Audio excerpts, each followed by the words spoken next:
This video will help you sleep and relax. But before we begin, I would like to know which city you're from and what time you're watching this. Now, subscribe to the channel, relax, and let's begin. I still remember that camping trip like it was yesterday, even though it's been over a year now. My family and I had been planning it for months, a week-long adventure in Yellowstone National Park. We were all so excited, especially my kids. They couldn't stop talking about seeing Old Faithful and spotting wildlife. If only we had known what was really waiting for us in those woods. We arrived at the campground on a sunny Tuesday afternoon in late August. The weather was perfect, warm but not too hot, with a gentle breeze rustling through the pines. As we set up our tents and unpacked the car, I remember feeling so at peace. The air was crisp and clean, filled with the scent of pine needles and wildflowers. Birds were chirping all around us. It seemed like the ideal spot for a relaxing family getaway.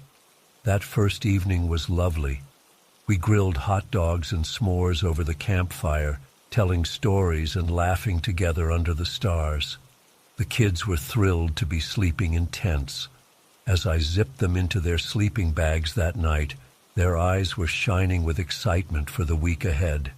If only I had known it would be our last moment of true peace and happiness on that trip. The next morning, we decided to go for a short hike on one of the nearby trails. It was supposed to be an easy 2-mile loop, perfect for the kids. About halfway through, we came across another campsite just off the main trail. At first glance, it looked normal enough. A couple of tents, some camping chairs, a fire pit. But as we got closer, I started to feel uneasy. The tents were unzipped and wide open, with sleeping bags and clothes strewn all over. The fire pit was cold, with half-burned logs laying haphazardly. An overturned cooler lay on its side, its contents spilled across the ground. It looked like whoever had been camping there had left in a huge hurry. Maybe they just packed up quickly to go on a hike, my wife Sarah suggested, but I could hear the doubt in her voice. I peered into one of the tents and felt my stomach drop. There were deep gouges in the tent fabric, like someone or something had slashed at it with claws or a knife. A torn backpack lay inside, its contents scattered. I saw a smartphone with a cracked screen laying face down in the dirt. "Kids, stay close," I said, trying to keep my voice calm. "I think we should head back now." As we turned to leave, my son pointed to something on the ground near the fire pit. "Dad, what's that?" I walked over and felt the hairs on the back of my neck stand up. There, pressed into the soft earth, was a massive paw print, easily twice the size of my hand. Whatever had made it was no ordinary forest creature. We quickened our pace as we headed back down the trail, the kids picking up on our anxiety and asking rapid-fire questions. I tried to reassure them, but my mind was racing. What the hell had happened at that campsite? Should we report it to the rangers? Lost in thought, I almost tripped over the man lying in the middle of the trail. He came out of nowhere. One second the path was clear, the next this guy was sprawled at our feet. He looked to be in his 40s, with wild eyes and clothes that were filthy and torn.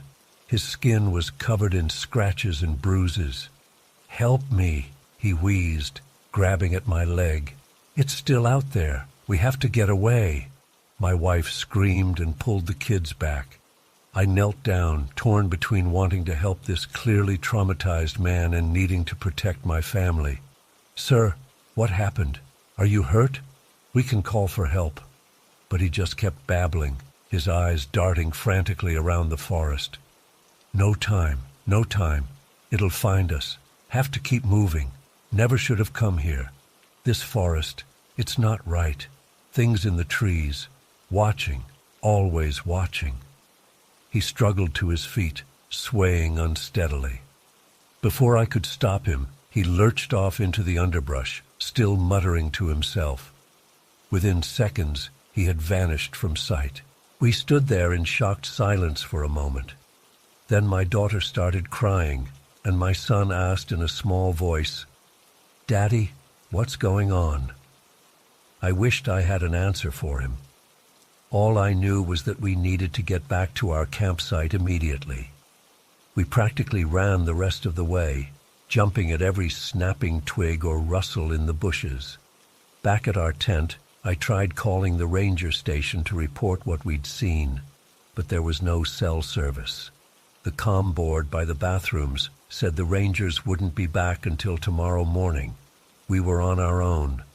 As the day wore on, an oppressive silence seemed to settle over the forest. The birdsong and chattering squirrels from yesterday were gone. Even the wind had died down, leaving the trees eerily still. Every instinct I had was screaming at me that something was very, very wrong. I kept catching glimpses of movement out of the corner of my eye, but when I turned to look, there was never anything there. Just shadows and leaves. But I couldn't shake the feeling that we were being watched. My wife suggested we pack up and leave early, but I was worried about driving these twisting mountain roads after dark. We decided to stick it out one more night and leave at first light. I don't think any of us slept more than a few minutes that night. Every snapping twig or flutter of wind made us bolt upright in our sleeping bags.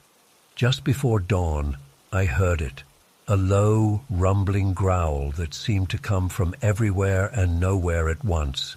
It was like nothing I'd ever heard before, primal, ancient, hungry. We were in the car within minutes, leaving half our gear behind in our haste to get away. As I peeled out of the campground, I could have sworn I saw a massive, shadowy shape move between the trees. But it was gone in a blink, and I told myself it was just my exhausted, terrified mind playing tricks. To this day, I don't know what really happened in those woods. We never went camping again. Sometimes I try to convince myself it was all just a series of weird coincidences mixed with an overactive imagination. But then I remember that gut-deep feeling of wrongness, of being prey in our own forests. And I know that something was out there, something old and patient and alien to our world. I just pray it stays in those remote forests, far from civilization. Because if it ever decided to come looking for us, God help us all. I was always confident in my wilderness skills. Years of training and countless solo treks had honed my abilities to navigate even the most challenging terrain. So when I set out on a week-long solo expedition deep into the remote forests of the Pacific Northwest, I felt fully prepared for whatever nature might throw at me. The first couple of days went smoothly. I hiked through dense pine forests, forded icy streams, and set up camp each night under a canopy of stars. The solitude was exhilarating. Out here, it was just me and the wilderness. On the third day, I ventured into a particularly remote area, further from any trails or signs of civilization than I'd ever been before. The forest seemed to grow denser and darker with each mile. An unsettling quiet settled over the woods. No birdsong, no rustling of small animals, just an oppressive silence. As dusk approached, I started looking for a suitable campsite. That's when I saw it. A crude lean-to shelter nestled between two massive Douglas firs. My first thought was that another hiker must have built it. But as I got closer, I realized this was no ordinary camp. The shelter was made of branches woven together in an intricate pattern I'd never seen before. Strands of what looked like human hair were tied around some of the branches. A chill ran down my spine. Who would build something like this out here? And why use hair? I told myself it was probably just some eccentric hermit living off the grid. But deep down, I knew something wasn't right. I decided to move on and find somewhere else to camp for the night. As I hiked away from the shelter, the hairs on the back of my neck stood up. I had the distinct feeling I was being watched. I whirled around, scanning the deepening shadows between the trees, but saw nothing. I quickened my pace, wanting to put as much distance between myself and that unnerving shelter as possible before nightfall. Just as the last bit of daylight was fading, I found a small clearing and hurriedly set up my tent. Sleep didn't come easy that night. Every snapping twig or rustle of leaves had me bolt upright, straining to hear in the darkness. Several times, I could have sworn I heard the soft crunch of footsteps circling my tent, but when I shone my flashlight outside, there was never anything there. As the first light of dawn filtered through the trees, I breathed a sigh of relief. I'd made it through the night. Exhausted from lack of sleep but eager to get moving, I quickly broke camp and set off. The day started off uneventfully enough. I hiked for several hours, following my planned route deeper into the wilderness. But as the morning wore on, that prickling sensation of being watched returned stronger than ever. I kept glancing over my shoulder, but the forest behind me appeared empty. Around midday, I stopped in a small glade to check my map and eat some trail mix. That's when I saw them, a set of bare footprints in a patch of mud about 20 feet away. They were unnaturally large and deep, as if made by someone or something incredibly heavy, and they were fresh. My heart began to race. I scanned the tree line, half expecting to see some hulking figure emerge from the shadows, but there was nothing, just those unsettling footprints as a sign that I wasn't alone out here. I hastily repacked my gear, my hands shaking slightly. Part of me wanted to turn back, to get out of these godforsaken woods as quickly as possible. But I knew the quickest way out was to press on to my planned exit point. I just needed to stay calm and keep moving. As I continued hiking, adrenaline coursing through my veins, I became hyper-aware of every sound and movement around me. The forest seemed to have come alive with malevolent energy. Branches swayed menacingly in a wind I couldn't feel. Shadows danced at the corner of my vision. Then I heard it, a low, guttural growl coming from somewhere behind me. I froze, every muscle in my body tensing. The sound was like nothing I'd ever heard before. Not quite animal, but not human either. It raised the hairs on my arms and sent ice water through my veins. I broke into a run, no longer caring about stealth or conserving energy. Pure survival instinct took over as I crashed through the underbrush. Branches whipped at my face and roots seemed to reach up to trip me, but I kept going. The sounds of pursuit grew closer, heavy footfalls and that terrifying growl. Whatever was chasing me was fast, much faster than any human could be. In desperation, I veered off my planned route, hoping to lose it in the tangled forest. For what felt like hours, I ran in a blind panic. My lungs burned and my legs felt like lead, but terror kept me moving. Eventually, I burst out of the tree line onto a logging road. I nearly wept with relief at this sign of civilization. I staggered down the road, constantly looking over my shoulder, but whatever had been chasing me seemed to have given up once I left the deep forest. As my adrenaline faded, exhaustion took over. I collapsed on the side of the road, gulping in huge breaths of air.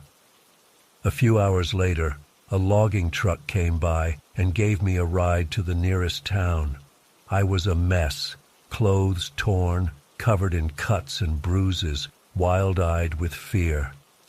The driver kept giving me concerned looks, but I couldn't bring myself to explain what had happened. Who would believe me?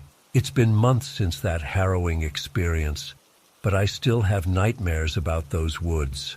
The unseen presence stalking me, those inhuman footprints. that bone-chilling growl. I've gone over it again and again in my mind, trying to rationalize what happened. But deep down, I know I encountered something in that forest that defies explanation. Something ancient and malevolent that doesn't want humans encroaching on its domain. I've given up solo trekking. Hell, I can barely bring myself to go camping in my backyard these days. Those remote wilds I once loved now fill me with dread. Whatever's out there in the deepest parts of the wilderness, I hope to God I never encounter it again.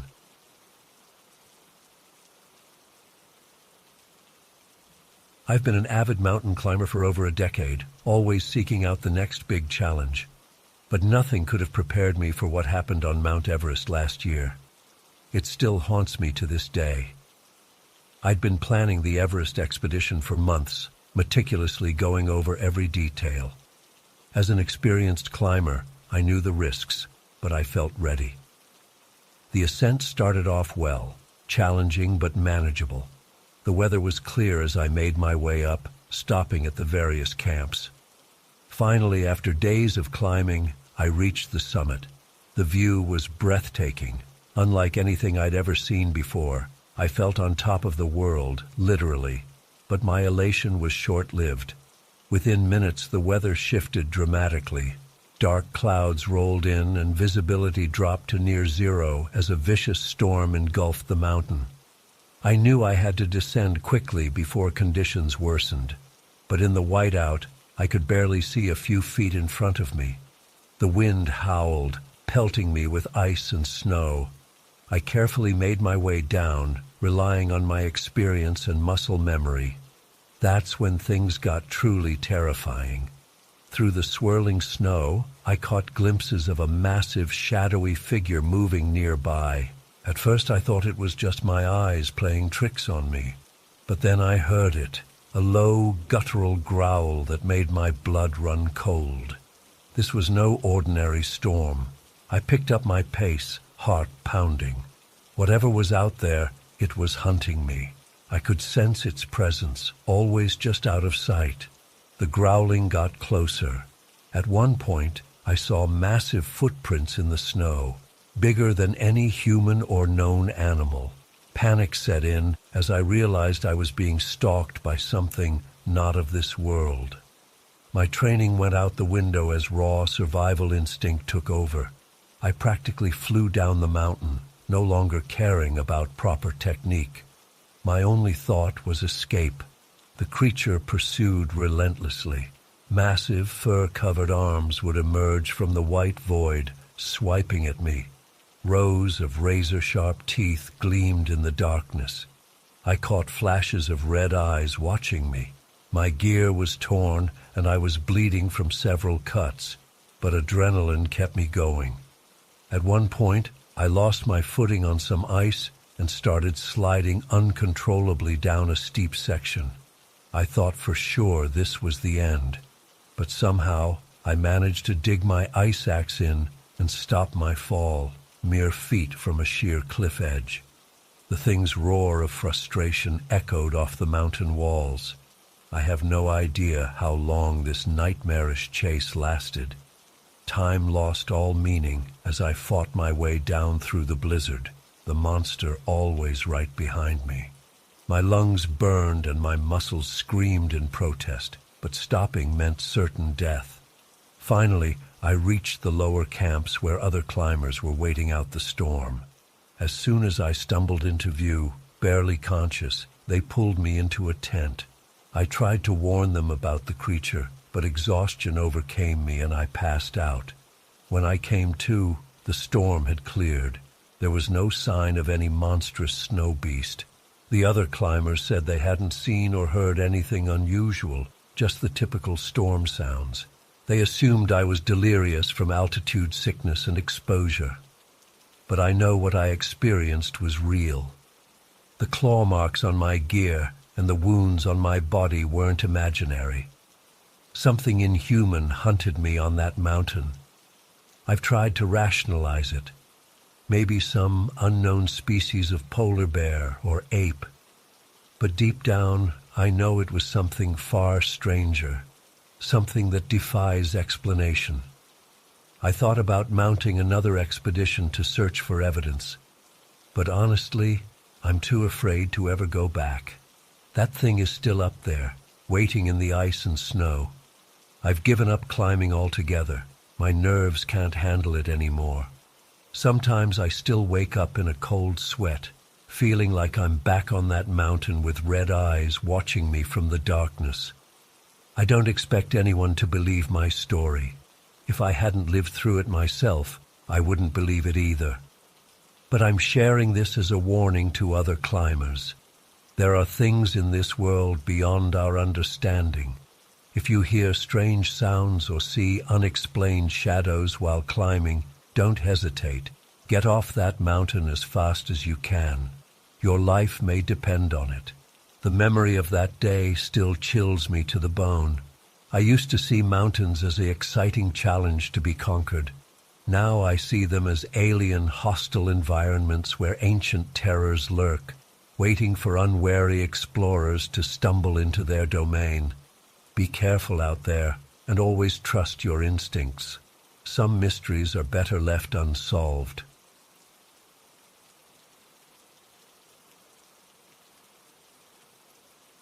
We arrived at the campsite on Friday afternoon, spirits high as we set up our tents and got a fire going. The weather was perfect, warm and clear with a light breeze rustling through the trees. We spent that first evening laughing around the campfire, roasting marshmallows and sharing stories late into the night. Everything seemed so peaceful and idyllic. If only I'd known it was the calm before the storm. The next morning, we woke up early to go on a hike deeper into the forest. In hindsight, I wish we'd just stayed at the campsite, but we were eager to explore, so we packed some snacks and water and set off on one of the trails. At first, it was beautiful. Towering pines, bird song, dappled sunlight filtering through the canopy. We hiked for a few hours, marveling at the scenery and wildlife. It was around noon when we first noticed something was off. The air felt different, heavier, almost oppressive, and it was eerily quiet, like all the animals had suddenly gone silent. That's when we smelled the smoke, faint at first, but growing stronger by the minute. "Guys, I think there might be a fire nearby," Jenny said, her voice tight with worry. We all exchanged uneasy glances. "Let's head back to camp," Mike suggested. "We can pack up our stuff and get out of here if needed." We turned around and started quickly making our way back down the trail, but it soon became clear that the fire was spreading rapidly. The smoke was getting thicker, making it hard to see and breathe. Ash started raining down around us. I could feel panic rising in my chest as the realization hit. We were in serious danger. We picked up the pace, practically running now. The sound of crackling flames grew louder, and I could feel the temperature rising. Through gaps in the trees, I caught glimpses of orange flames licking up tree trunks. My heart was pounding so hard I thought it might burst out of my chest. "Look!" Tom suddenly shouted, pointing ahead. "I see the clearing where we camped." Relief flooded through me for a split second, until I saw the state of our campsite. The fire had already reached it. Our tents were ablaze, along with all our supplies. We skidded to a halt, staring in horror. "Oh God, what do we do now?" Jenny cried, her voice shaking. Mike took charge. "We need to keep moving. Head downhill towards the river. It's our best chance." We took off running again, stumbling over roots and rocks in our haste. The smoke was so thick now I could barely see a few feet in front of me. My lungs burned with every breath. Sweat poured down my face, mingling with tears of fear and desperation. That's when I saw it, a dark shape moving through the smoke. At first I thought it was just a trick of the light, my panicked mind playing tricks on me. But then I saw another, and another. Shadowy figures darting between the burning trees, always just at the edge of my vision. "Guys," I gasped out between ragged breaths. "I think there's something out there, following us." "What are you talking about?" Tom yelled back. "Look, in the smoke," I pointed frantically. We all slowed for a moment, peering into the hazy inferno around us. A chill ran down my spine as I saw understanding and fear dawn on my friends' faces. They saw them too. "What the hell are those things?" Mike whispered. "I don't know, and I don't want to find out," Jenny replied. "Keep moving." We ran faster than I thought possible, spurred on by sheer terror. The shadowy figures kept pace, always staying just out of clear sight. I caught glimpses of unnaturally long limbs, of gleaming eyes reflecting the flames. They moved with an inhuman grace through the burning forest, unaffected by the heat and smoke that was slowly killing us. Hours blurred together as we fled through that hellscape. The forest became a maze of fire and smoke, trees crashing down around us. Several times we had to backtrack or change course to avoid walls of flame. All the while, those things pursued us relentlessly. My legs felt like lead, my throat raw from the smoke. I was disoriented, unsure which direction we were even running anymore. Part of me wanted to just give up, to collapse and let the fire or those creatures take me. But some primal survival instinct kept me going. As night fell, the forest became even more terrifying. The fire cast everything in a hellish orange glow. Sparks and embers swirled through the air like demon fireflies, and those shadow creatures seemed to grow bolder in the dark, drawing ever closer. We huddled together at the base of a large boulder, trying to catch our breath and get our bearings. That's when we heard it, a low, rattling growl that made my blood run cold. It didn't sound like any animal I'd ever heard. "Oh, God," Jenny whimpered. "They're getting closer." I peered around the edge of the boulder and immediately wished I hadn't. There, not 20 feet away, stood one of our pursuers. In the firelight, I could finally see it clearly. It was vaguely humanoid in shape, but far too tall and thin to be human. Its limbs were impossibly long and jointed in all the wrong places. But it was the face that would haunt my nightmares for years to come. Just empty, smooth skin where features should be, with two glowing pinpricks of light where eyes should be. I jerked back, biting down on my hand to keep from screaming. Tears streamed down my ash-covered face as I looked at my friends. Their expressions mirrored the terror I felt. We were going to die here, I realized. Burned alive or torn apart by these monsters. Those were our only options now. Just as despair threatened to overwhelm me, we heard a new sound.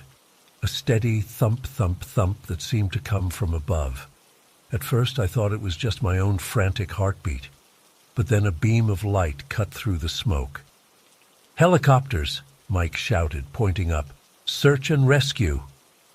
New energy surged through my exhausted body.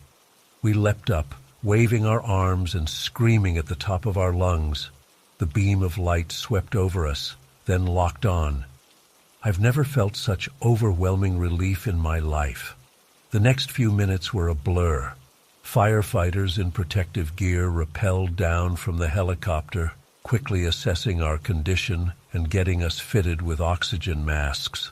As they prepared to lift us to safety, I caught one last glimpse of those shadow creatures. They stood at the edge of the clearing, still as statues, those pinprick eyes fixed on us. Then we were rising up through the smoke, leaving the burning nightmare behind. We spent the next week in the hospital recovering from smoke inhalation and minor burns. The authorities questioned us extensively about how we'd survived out there for so long. We told them about getting lost, about the terrifying hours fleeing the flames. But we never mentioned those things that hunted us. Who would believe us? It's been months now, and I still wake up some nights in a cold sweat, the echo of that rattling growl in my ears. I don't know what those creatures were or why they pursued us. Some kind of predator adapted to forest fires, spirits or demons unleashed by the inferno. I'll probably never know for sure. All I know is that camping trip changed me forever. I gained a new appreciation for life that day, but also a bone-deep fear of what might be lurking in the darkest parts of this world, waiting for disaster to strike so it can emerge from the shadows. The mine was about an hour's drive outside of town, deep in the mountains. As we pulled up to the entrance in Jake's beat-up Jeep, I felt a chill run down my spine. The gaping black maw of the mine shaft loomed before us, partially hidden by overgrown vegetation. Rusty old equipment and debris were scattered around, slowly being reclaimed by nature. "This place gives me the creeps," Emily said as we grabbed our backpacks and headlamps. "Don't be such a baby," Tom teased. "It'll be an adventure." If only we'd known then just how right Emily's instincts were. We switched on our headlamps and entered the mine, our beams of light cutting through the inky darkness. The air was damp and musty, with a metallic tang that made me wrinkle my nose. Our footsteps echoed off the rock walls as we ventured deeper. About 15 minutes in, we came across an old personnel cart on a rusted track. "Sweet, let's see if we can get this thing moving," Jake exclaimed. He and Tom started pushing it, the wheels squealing in protest. Suddenly, there was an ear-splitting screech of metal on metal, and the cart jerked forward violently. Jake stumbled and fell, crying out in pain. "Shit, my ankle!" We rushed to help him up. His ankle was already swelling badly, clearly a bad sprain or maybe even a break. "We should head back," Melissa said worriedly. But Jake insisted he could keep going if we just gave him a few minutes to rest. Like idiots, we listened to him. That decision would haunt me for years to come. We pressed on, moving slower now with Jake limping along. The tunnels seemed to stretch endlessly, branching off in different directions. I started to get an uneasy feeling that we were going deeper than we should. That's when we stumbled upon the old mining office. It was a small wooden structure built right into the cave wall. The door creaked open ominously as we entered. Inside, everything was coated in a thick layer of dust and cobwebs. Old equipment and paperwork were strewn about. But what caught my eye was a stack of yellowed newspapers on a rickety desk. I picked one up, brushing off the grime. The bold headline made my blood run cold. "Tragedy strikes local mine, 37 dead in cave-in." My hands shaking, I read further. The article detailed a horrific accident that had occurred in this very mine decades ago. A massive cave-in had trapped dozens of miners, and rescue efforts had been hampered by unstable conditions. In the end, 37 men lost their lives. Their bodies never recovered. "Guys, you need to see this," I said, my voice trembling. As the others crowded around to read, an eerie stillness settled over us. The air suddenly felt thick and oppressive.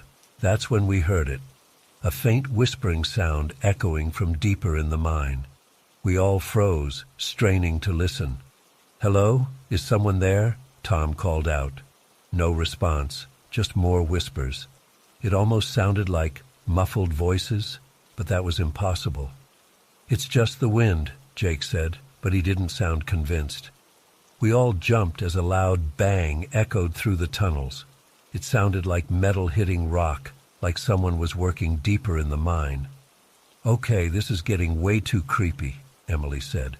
"We need to get out of here now." We all agreed and started heading back the way we came. But in our panicked state, we must have taken a wrong turn.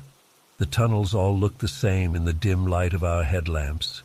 After what felt like hours of wandering, the horrifying realization set in. We were lost. That's when things went from bad to nightmarish. A low rumble started reverberating through the mine. At first I thought I was imagining it, But then small pebbles started raining down from the ceiling. "Cave in!" Tom yelled. "Run!" We took off running blindly through the tunnels as the rumbling grew louder. Rocks and debris were falling all around us. The sound was deafening, a roar of shifting earth and shattering stone. I don't know how long we ran or how we found our way. It's all a blur of terror and adrenaline. Somehow, miraculously, we stumbled out of the mine entrance just as a massive cloud of dust erupted behind us. We collapsed on the ground outside, coughing and gasping for air. When the dust settled, we saw that the mine entrance had completely caved in. If we'd been a minute slower. We sat there in shocked silence for a long time, trying to process what had just happened. It felt surreal, like a nightmare we'd wake up from at any moment. But it wasn't a dream. We'd barely escaped with our lives from that cursed mine. To this day, I'm haunted by what we experienced down there. The whispers, the inexplicable noises, the cave-in that seemed to come out of nowhere. Was it just a coincidence, or had we awakened something dark and angry in those tunnels? I don't know if I'll ever have answers, but I do know one thing. I'll never set foot in another abandoned mine as long as I live. Some places are meant to stay buried, their secrets left undisturbed in the darkness. We were lucky to make it out alive. Others weren't so fortunate. Sometimes late at night, I still hear those whispers echoing in my mind, and I wonder about those 37 souls lost in the depths of that mountain, never to see the light of day again. Do they still wander those collapsed tunnels, trying to find their way home? I shudder at the thought. All I know is that our reckless adventure awakened something that should have been left alone, and I'll spend the rest of my life trying to forget the horrors we encountered in that abandoned mine of nightmares.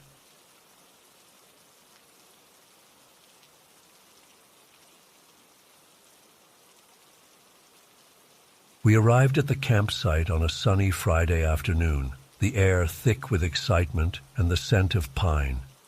There were 5 of us, myself, Jake, Emma, Mike, and Lisa.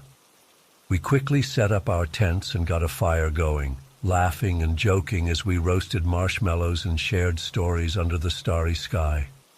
The first sign that something was amiss came in the early hours of Saturday morning. I was jolted awake by the sound of distant gunshots. At first, I thought I might have been dreaming, but as I lay there in my sleeping bag, I heard it again, a sharp crack echoing through the trees.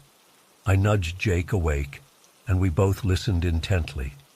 The forest had gone eerily quiet, save for the occasional snap of a twig or rustle of leaves. We decided to wake the others and discuss what to do.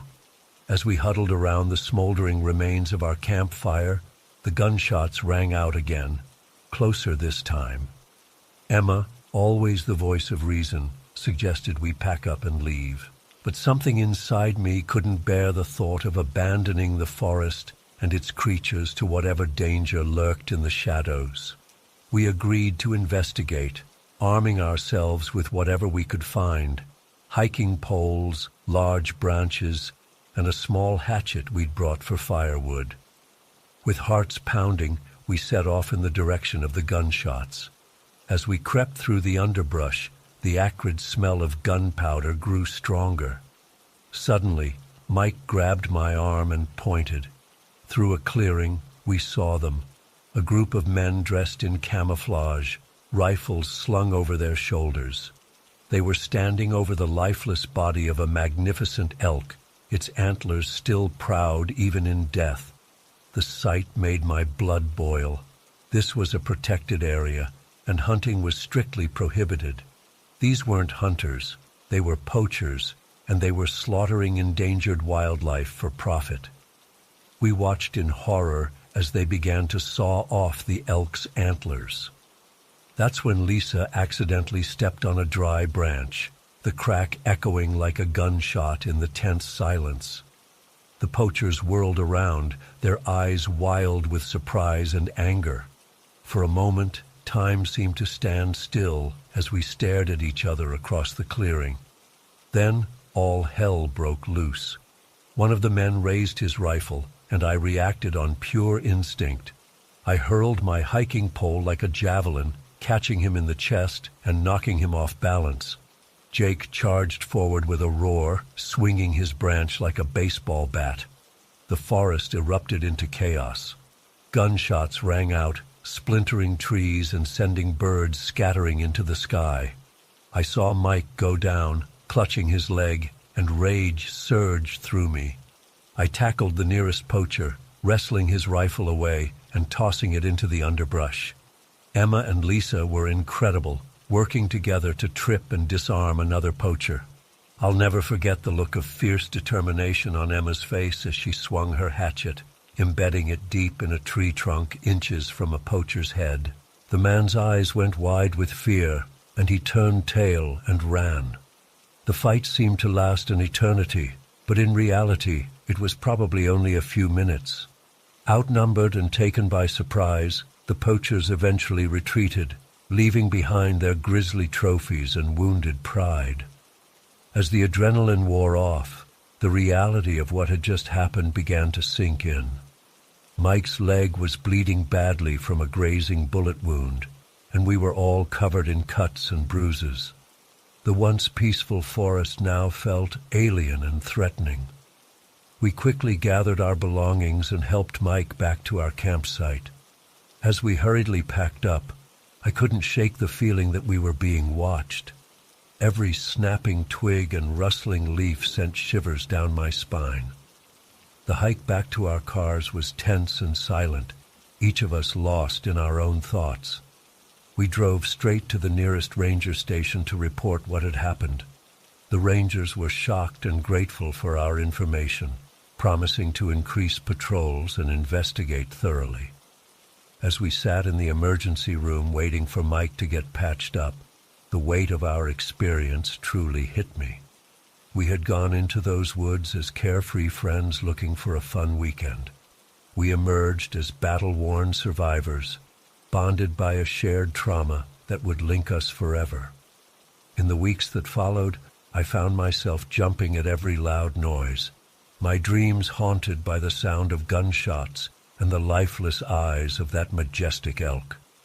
But alongside the fear and anxiety, I felt something else growing within me, a fierce determination to protect the wilderness and its inhabitants. Our camping trip may have turned into a nightmare, but it also awakened something in each of us. We became passionate advocates for wildlife conservation, using our story to raise awareness about the devastating impact of poaching. Sometimes, late at night, I still find myself listening for those gunshots in the distance.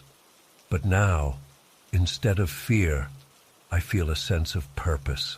We may have left the forest that day, but a part of it, and the fight to protect it, will always remain with us. The experience changed us in ways we're still discovering. We went into those woods as naive campers and came out as reluctant warriors. The scars we bear, both physical and emotional, serve as a constant reminder of the day we stood up against cruelty and chose to fight for something greater than ourselves. As I sit here typing this, I can't help but wonder about those poachers. Did they give up their illegal activities, or are they still out there, threatening the delicate balance of nature? One thing's for certain, if I ever hear those gunshots again, I won't hesitate to stand up and fight. Because now I know that sometimes the most important battles are the ones we never expected to face.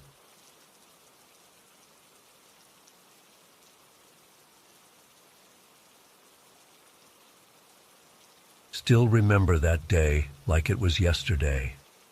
The crisp mountain air, the excitement of a new photography expedition, and the eerie silence that seemed to blanket the entire forest.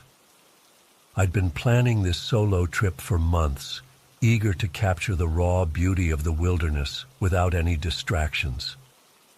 As I hiked deeper into the woods, I couldn't shake the feeling that something was off.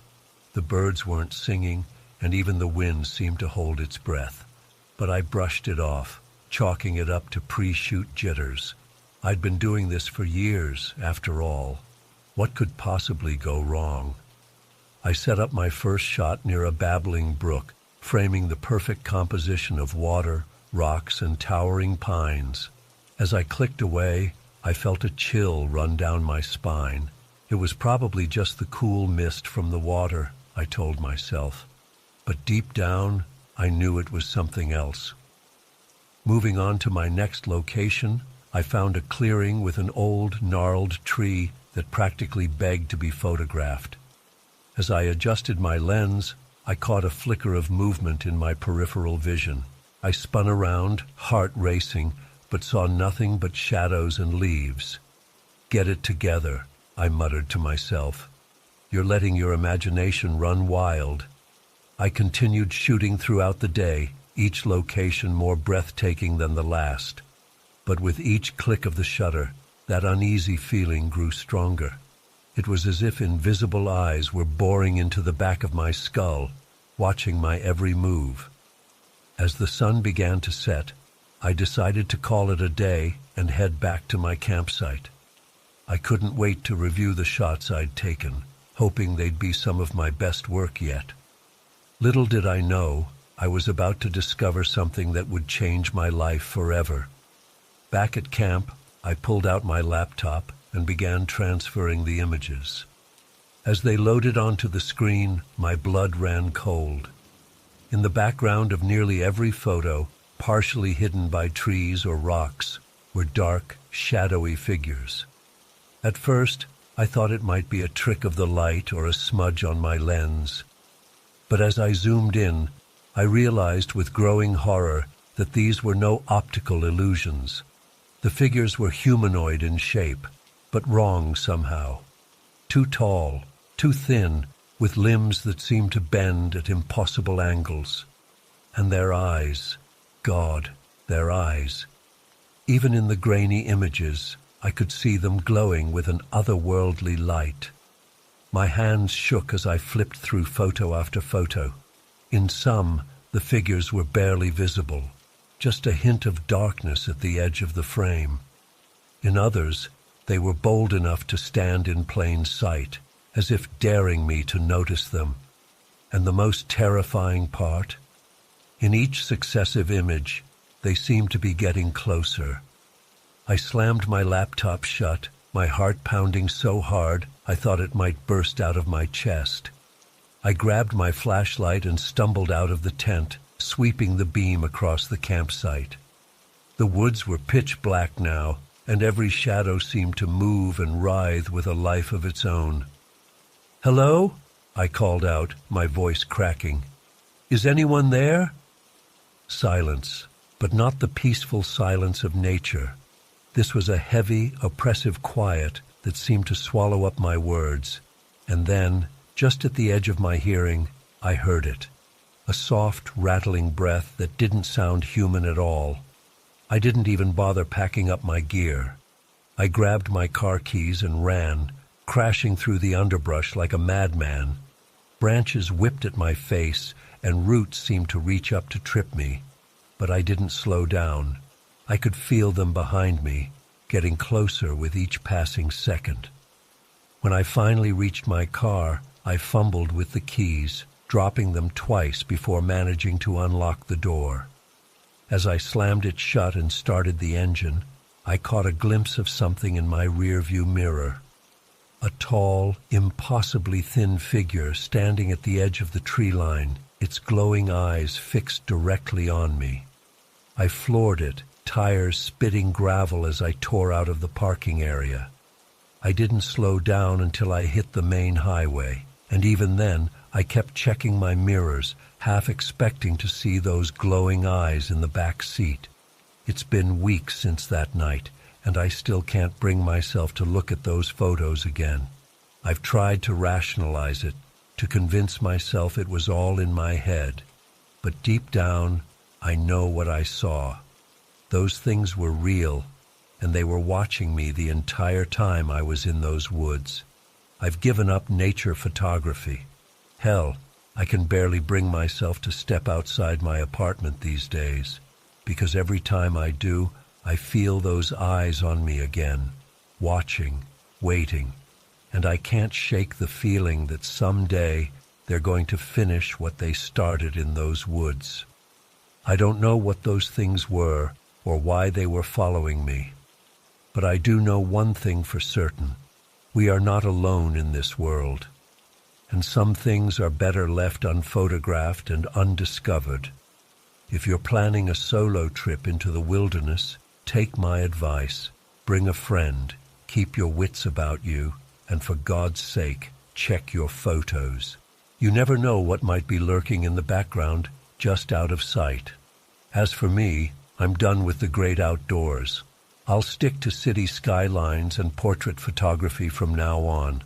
At least in the city, when you feel like you're being watched, it's probably just your paranoid imagination. Out there in the wilderness, it might be something far, far worse. I still have nightmares about those glowing eyes and twisted figures. Sometimes I wake up in a cold sweat, convinced I can hear that rattling breath just outside my window. And on the darkest nights, when the shadows seem to move on their own, I find myself wondering, did I really escape that night? Or did I just bring something back with me? Something that's been biding its time, waiting for the perfect moment to strike. I may never know the truth about what happened on that photography expedition. But one thing's for certain, I'll never look at a photograph the same way again, because now I know that sometimes the most terrifying things are the ones hiding just beyond the frame, watching and waiting for their moment to step into the light. I was so excited for our annual father-son camping trip. My boy Jake had just turned 12, and I wanted to make some great memories together before he hit those moody teenage years. We packed up the car and headed out early Saturday morning for Whispering Pines State Park, about a 3-hour drive from our home. The weather was perfect as we arrived, sunny and mild, with a light breeze rustling through the trees. We found a nice secluded spot to set up camp, away from the more crowded areas. Jake helped me pitch the tent while I got a fire going. We spent the afternoon hiking some of the nearby trails, identifying different plants and animal tracks. Jake's always been fascinated by nature, constantly peppering me with questions about everything we see. It warms my heart to see his curiosity. As evening approached, we headed back to our campsite to cook dinner. I was in the middle of showing Jake how to properly clean a fish when we heard voices approaching. 2 men in park ranger uniforms emerged from the trees, greeting us with friendly waves. "Evening, folks," the taller one called out. "Just doing our nightly rounds. Mind if we take a quick look at your site?" "Not at all," I replied, gesturing for them to look around. Something felt a bit off, but I brushed it aside. They were rangers after all. The men poked around our campsite, asking standard questions about how long we'd be staying and if we'd seen any wildlife. But their eyes kept darting to our gear, lingering a bit too long on our backpacks and cooler. The shorter ranger seemed particularly interested in my car, peering through the windows. "Everything looks good here," the tall one finally said. "You folks have a nice night. We'll be patrolling the area if you need anything." As they walked away, I couldn't shake an uneasy feeling. Their uniforms looked a bit worn, and I hadn't noticed any ranger vehicles nearby. Plus, I'd never had rangers inspect our site so thoroughly before. I tried to push my paranoia aside as Jake and I finished making dinner. We roasted hot dogs and marshmallows over the fire, laughing and swapping stories. But as darkness fell, my unease grew. I kept glancing over my shoulder, half expecting to see those rangers lurking in the shadows. Around 10 p.m., I suggested we turn in for the night. Jake protested at first, wanting to stay up later, but eventually relented. We crawled into our sleeping bags, the soft glow of our lantern casting eerie shadows on the tent walls. I lay awake for a while, listening to the night sounds, crickets chirping, an owl hooting in the distance, the crackle of our dying fire. I must have dozed off at some point because I was jolted awake by voices outside our tent. Hushed, urgent whispers. My heart began to race as I recognized them. It was those rangers again. What were they doing back here so late? Carefully, I unzipped the tent just enough to peek out. What I saw made my blood run cold. The two rangers were rifling through our belongings, emptying our backpacks onto the ground. A third man I hadn't seen before was going through my car, the door hanging open. I quickly zipped the tent back up, my mind racing. These weren't real rangers. They were thieves, maybe worse. We were in serious danger. I gently shook Jake awake, putting a finger to my lips to keep him quiet. His eyes widened in fear as I whispered what was happening. "We need to get out of here," I breathed. "When I say go, we're going to run into the woods as quietly as possible. Don't look back. Just follow me, okay?" Jake nodded, trembling. I could see the terror in his eyes, mirroring my own. We slipped on our shoes, and I grabbed the small emergency pack I always keep by my sleeping bag. Heart pounding, I counted to 3, then unzipped the tent as quietly as I could. "Go!" I hissed, and we burst out of the tent. The men shouted in surprise, but we were already sprinting for the tree line. Branches whipped at our faces as we plunged into the dark forest, the sound of heavy footsteps and angry voices behind us. I grabbed Jake's hand, pulling him along as we zigzagged between trees. The forest was pitch black, the moon hidden behind clouds. We stumbled over roots and rocks, scratching ourselves on thorny bushes, but the fear of what was behind us kept us moving. "Dad, I'm scared," Jake gasped between breaths. "It's okay, buddy," I panted. "Just keep running. We're going to be all right." But I wasn't sure I believed my own words. I had no idea where we were going or how far behind our pursuers were.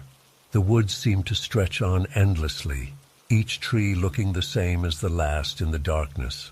After what felt like hours of running, but was probably only 20 minutes, I finally slowed our pace. My lungs were burning and Jake was wheezing beside me. I strained my ears, but couldn't hear anyone following us anymore. We crouched behind a large fallen log, trying to catch our breath. Jake was shaking uncontrollably. Whether from fear or the chilly night air, I couldn't tell. I pulled him close, rubbing his arms to warm him up. "What's going to happen to us, Dad?" he whispered, his voice cracking.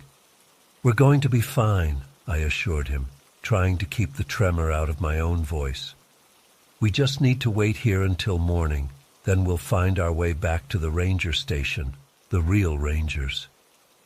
We huddled there for hours, jumping at every snapping twig or rustle of leaves. I didn't dare risk using the flashlight in my emergency pack, afraid it might attract attention.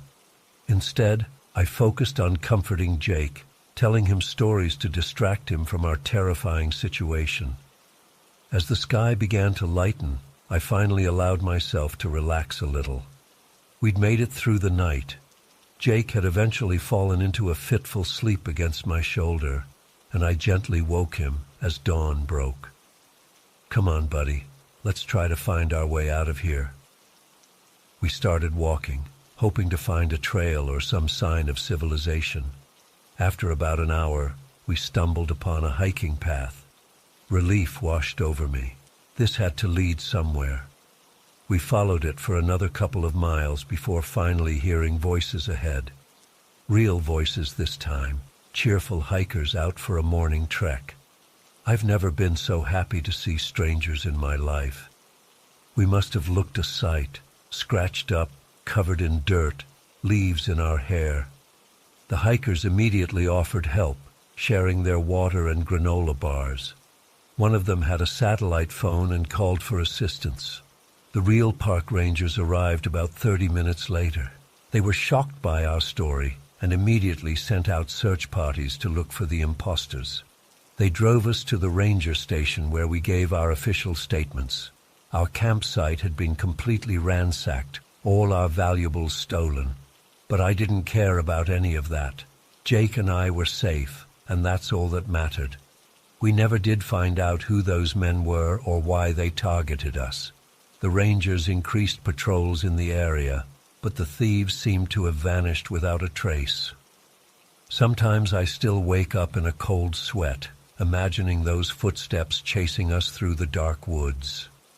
Jake and I still go camping, but now we stick to established campgrounds with plenty of other people around. That night changed us both. We're more cautious now, always looking over our shoulders, but it also brought us closer together. We survived something terrifying as a team, and that bond is unbreakable. I often think about how differently things could have turned out if I hadn't trusted my instincts. It's a chilling reminder that danger can lurk in the most unexpected places, even in the peaceful wilderness. But it's also a testament to the strength we can find when protecting those we love. That night in the forest, running for our lives, I discovered a courage I never knew I had. And for that, in a strange way, I'm grateful. It started off like any other solo trek. I packed my usual gear: water, trail mix, first aid kit, map and compass. The weather was perfect as I set out early that crisp autumn morning. The trail was well marked and I made good time for the first few hours, enjoying the vibrant fall colors and fresh mountain air. Around midday, I stopped for lunch at a scenic overlook. That's when things started to get strange. As I was packing up to continue on, I noticed the sun seemed to be in the wrong position in the sky. I checked my watch and compass, but they both seemed to be malfunctioning. Slightly unnerved but not overly concerned, I pressed on. But with each step, an unsettling feeling grew in the pit of my stomach. The terrain began to look unfamiliar, despite being on a trail I knew well. The trees seemed different somehow, taller and more gnarled. Even the quality of the light filtering through the leaves felt off. I tried to retrace my steps, but nothing looked the same. Panic started to set in as I realized I was completely lost. I pulled out my map, but it might as well have been blank. Nothing matched up with what I was seeing around me. My phone had no signal.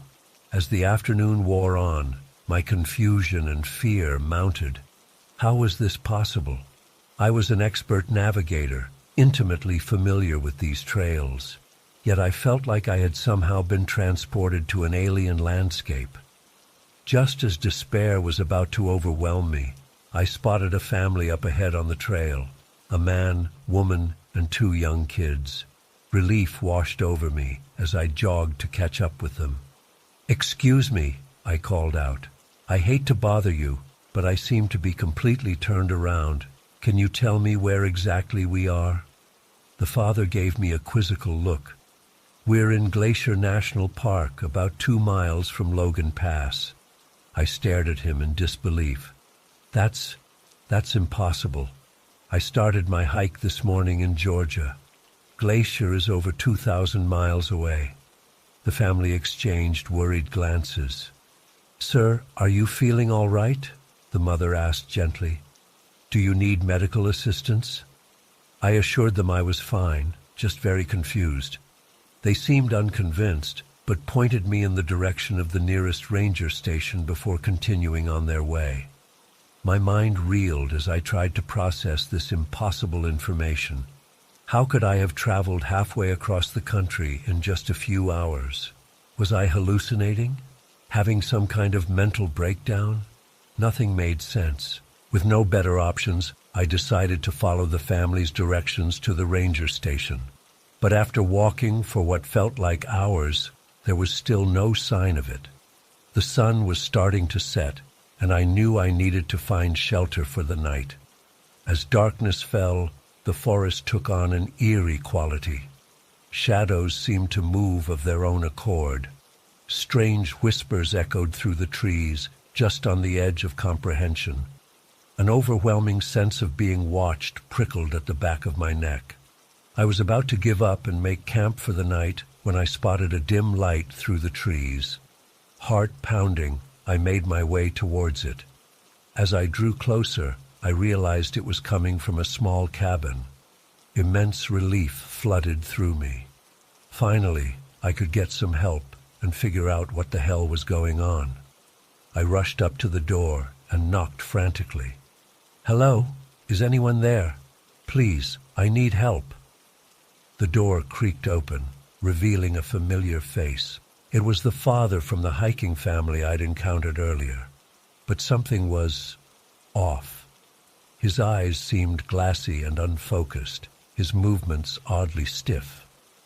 "Welcome, traveler," he intoned in a flat voice. "We've been expecting you." A chill ran down my spine. This was wrong. All wrong.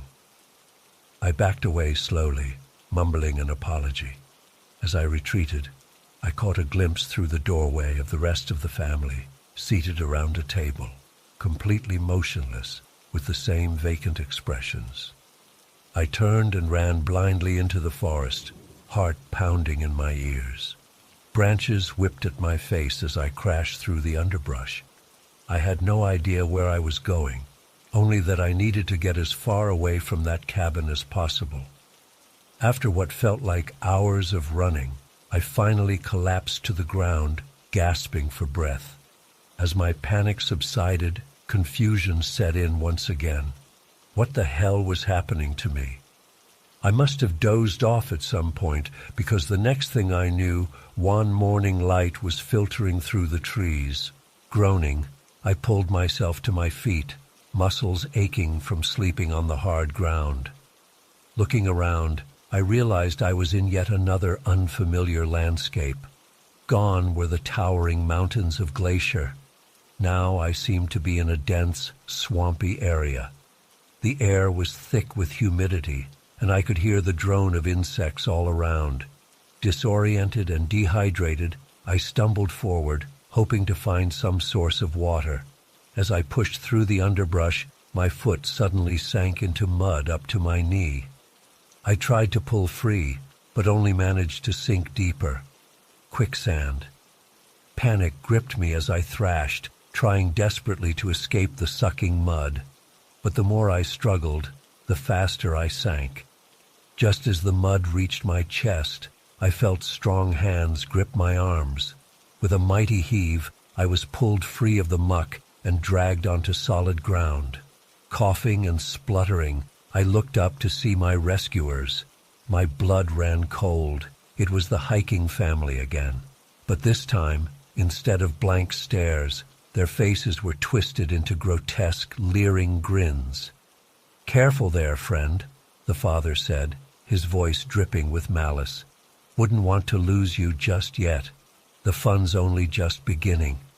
I scrambled backwards, heart pounding. This couldn't be real. It had to be some kind of nightmare. I squeezed my eyes shut, willing myself to wake up. When I opened them again, the family was gone. I was alone in the swamp once more. The rest of the day passed in a blur of confusion and terror. The landscape seemed to shift around me constantly. One moment I was trudging through a scorching desert. The next, I was knee-deep in snow. Familiar landmarks would appear, only to vanish when I tried to approach them. And always, that damned family would appear, sometimes offering help, sometimes taunting me, sometimes just silently watching from a distance. I couldn't tell what was real anymore. As night fell once again, exhaustion finally overcame me. I collapsed to the ground, no longer caring where I was or what happened to me. I just wanted it to be over. I awoke to the steady beep of a heart monitor. Blinking in the harsh fluorescent light, I realized I was in a hospital bed. A nurse noticed I was awake, and quickly called for a doctor. They told me I had been found wandering deliriously along a highway over 500 miles from where I had started my hike. I had severe dehydration and exposure and had been unconscious for days. I tried to explain what had happened to me, but the words sounded crazy even to my own ears. The doctors exchanged concerned looks and gently suggested I speak with a psychiatrist. It's been months now, and I still have no explanation for what occurred during those lost days. Was it all a hallucination brought on by dehydration and exhaustion, some kind of psychotic break? Or did I truly experience something beyond the bounds of normal reality? I don't know if I'll ever have answers. But one thing's for certain, I'll never set foot in the wilderness alone again. Some mysteries are better left unsolved. The first few days of the hike went smoothly. The weather was perfect, clear blue skies and mild temperatures. I made good progress along the rugged trail, climbing steadily higher into the mountains. By the third day, I had left all signs of civilization behind. I hadn't seen another person in over 24 hours. It was just me, the towering peaks, and the vast wilderness stretching out in every direction. As evening approached on that third day, I started looking for a suitable campsite. I found a small clearing nestled between some large boulders, with a bubbling stream nearby. It seemed like an ideal spot, protected from the wind and with easy access to water. I pitched my tent, gathered some firewood, and settled in for the night. After cooking a simple dinner over my camp stove, I sat by the small fire and watched the stars come out. The silence was profound. No sounds of traffic or human activity, just the gentle burbling of the stream and the occasional hoot of an owl. It was exactly the kind of wilderness solitude I had been seeking. As the fire died down to embers, I crawled into my tent and snuggled into my sleeping bag. Despite the long day of hiking, I found myself lying awake, listening to the night sounds of the forest. Something felt off. I couldn't put my finger on it, but a vague sense of unease had settled over me. Just as I was finally starting to drift off to sleep, I heard it. The unmistakable sound of footsteps crunching on the rocky ground outside my tent. My eyes flew open, and I held my breath, straining to listen. The footsteps were slow and deliberate, circling around my campsite. At first I tried to convince myself it was just a deer or some other animal, but the rhythm was all wrong. This was clearly bipedal movement. A bear, maybe? But it was too light and precise for a lumbering bear.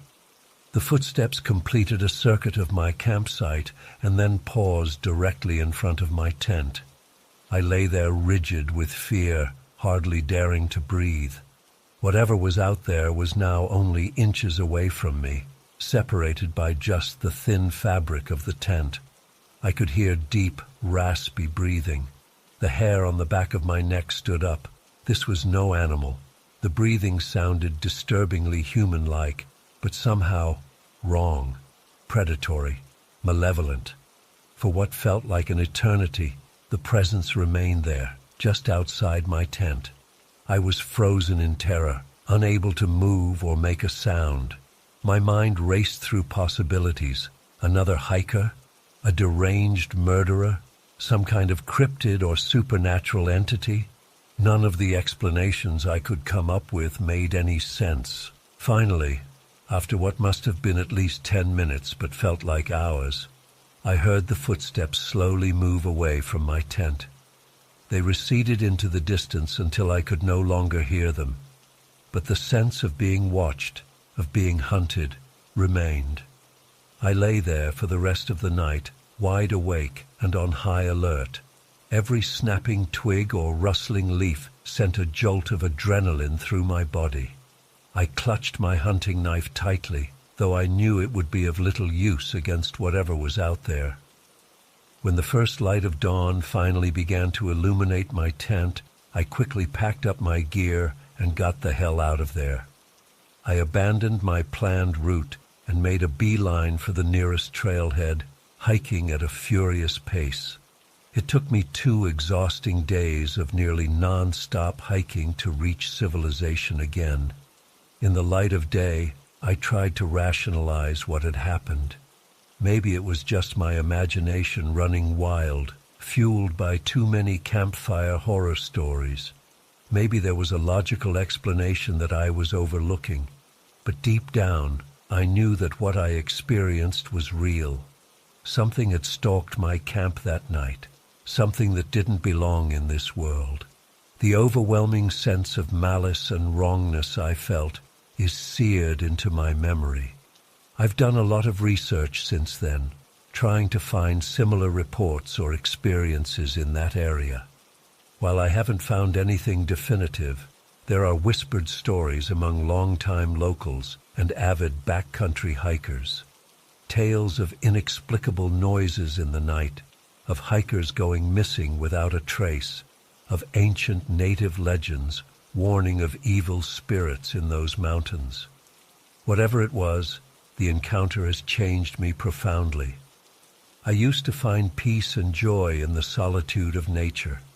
Now I can't shake the feeling that something is watching me, even in broad daylight. I've given up solo backpacking. The thought of spending another night alone in the wilderness fills me with paralyzing dread.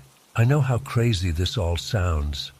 If someone had told me a story like this before my trip, I would have dismissed it as an overactive imagination or a campfire tall tale. But I know what I experienced. Something hunted me that night in the mountains, and I can't shake the feeling that it's still out there, waiting for its next victim.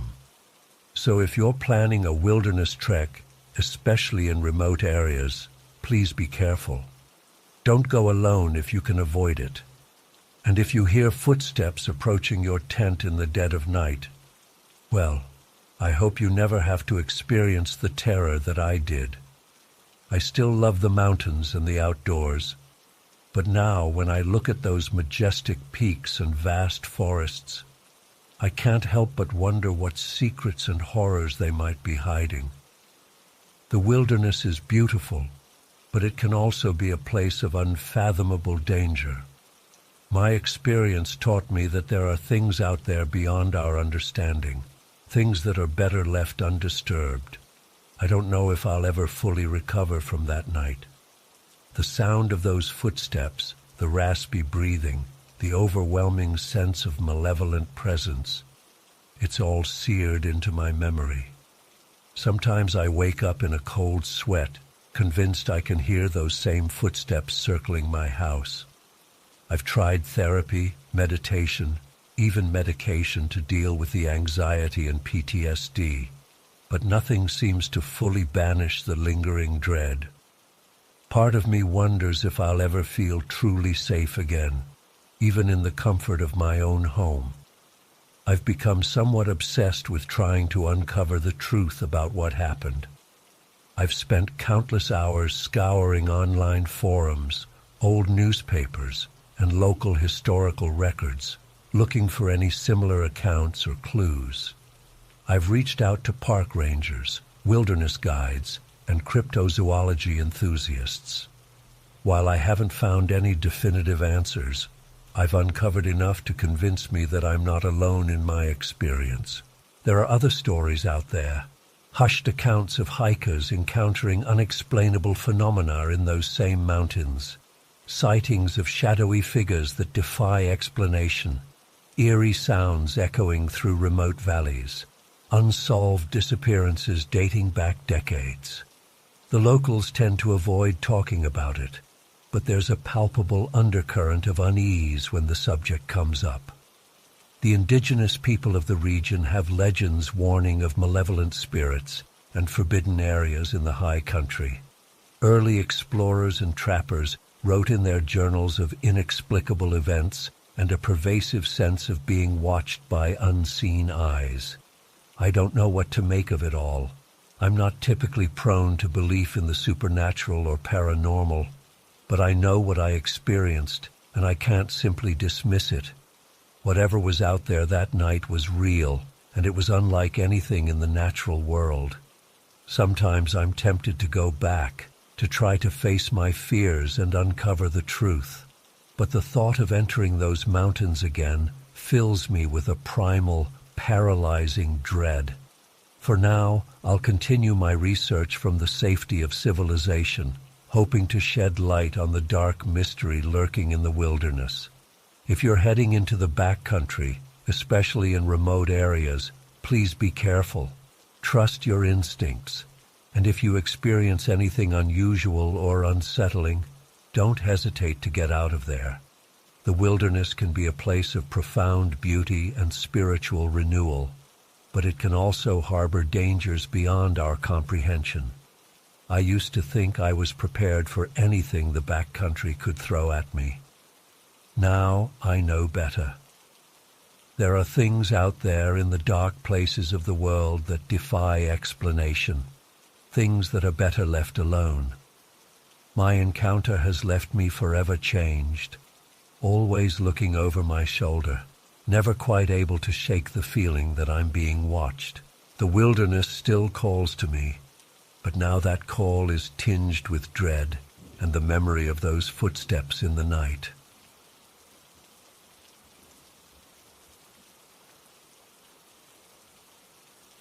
There were 5 of us, me, Jake, Lisa, Mike, and Alex. We'd been friends since college and tried to get together for an adventure at least once a year. This time, Jake had convinced us all to do a week-long backcountry camping trip, miles from civilization. "It'll be an amazing chance to disconnect and really experience nature," he said. I was hesitant, but the enthusiasm of the others won me over.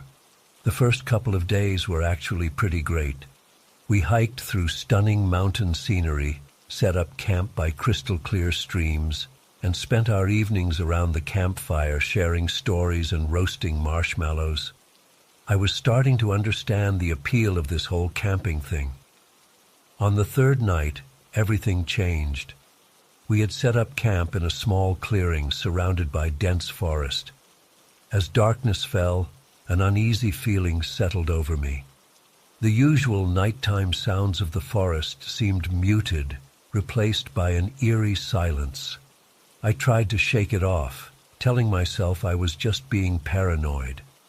We were sitting around the campfire when we heard it, a long, mournful howl in the distance. Everyone froze. "Was that a wolf?" Lisa whispered. Jake nodded slowly, his face pale in the firelight. "Yeah, but they rarely come near humans. We should be fine." But we weren't fine, not even close. Over the next hour, the howls grew closer and more frequent. We could hear rustling in the underbrush around our campsite. Occasionally, we'd catch glimpses of glowing eyes reflecting the firelight. My heart was pounding so hard I thought it might burst out of my chest. "We need to get out of here," Mike said, his voice shaking. But Jake shook his head. "It's too dangerous to try and hike out in the dark. We're safer staying put until morning." We huddled closer to the fire, weapons clutched in our hands. Jake and Mike had hunting knives, while the rest of us armed ourselves with hefty branches. The night seemed to stretch on forever, punctuated by growls and the sound of paws circling our campsite. Just before dawn, they attacked. It happened so fast. One moment we were tensely watching the tree line, and the next, a massive gray wolf burst into the clearing, followed by at least 6 others. Their eyes gleamed with a predatory light that chilled me to my core. Jake shouted for us to stick together as the pack charged. I swung my branch wildly, connecting with something solid. A wolf yelped, but another immediately took its place. Teeth snapped inches from my leg, and I screamed. The next few minutes were a blur of fur, fangs, and desperate struggle. I could hear my friends shouting and the snarls of the wolves. Something warm and wet splashed across my face. Blood, though I couldn't tell if it was human or wolf. Just when I thought we couldn't hold out any longer, Alex managed to grab a flaming branch from the fire. He swung it at the wolves, who finally backed off, yelping and whining. We seized the opportunity, grabbing what gear we could and running blindly into the forest. We ran for what felt like hours, stumbling over roots and crashing through underbrush. Every snapping twig or rustle of leaves sent a fresh jolt of terror through me. Were they still following us? I didn't dare look back to check. Finally, we couldn't run anymore. We collapsed in a small gully, gasping for breath and checking each other for injuries. By some miracle, none of us had been seriously hurt. Scratches, bruises, and minor bites, but nothing life-threatening. As the adrenaline wore off, the reality of our situation sank in. We were lost in the wilderness, separated from most of our gear, and there was a pack of aggressive wolves somewhere out there. I've never felt so vulnerable and afraid in my life. We spent the rest of the day moving as quickly and quietly as we could, jumping at every sound. Jake tried to navigate us back towards civilization using the sun and his limited knowledge of the area. We had no food, no water, and night was approaching again. Just as despair was starting to set in, we heard the most beautiful sound imaginable, the distant whir of helicopter blades. Somehow, search and rescue had found us. As we were lifted to safety, I looked down at the vast expanse of wilderness below. Somewhere down there, the wolf pack was still roaming. I shuddered and turned away. It's been months since that trip, and I still have nightmares about glowing eyes and snapping jaws. The sound of a dog barking is enough to send my heart racing. My friends and I don't talk much about what happened. It's like we have an unspoken agreement to try and forget.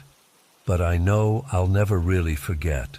That night showed me a side of nature I never wanted to see, the raw, primal ferocity that lurks just beneath the surface of our civilized world. It taught me that no matter how advanced we think we are, we're still just prey animals at heart. I haven't been camping since, and I doubt I ever will again. Some people might call me a coward, but they weren't there. They didn't feel the hot breath of a predator on their skin or hear the bloodthirsty howls echoing through the night. They didn't experience the primal terror of being hunted. Sometimes, late at night, I find myself straining to listen, half expecting to hear a wolf's howl. And in those moments, I'm grateful for the solid walls around me and the distance between myself and the wild. Because I know now that the wilderness is not just a place of beauty and adventure. It's a realm where life and death hang in a precarious balance, and humans are not always at the top of the food chain.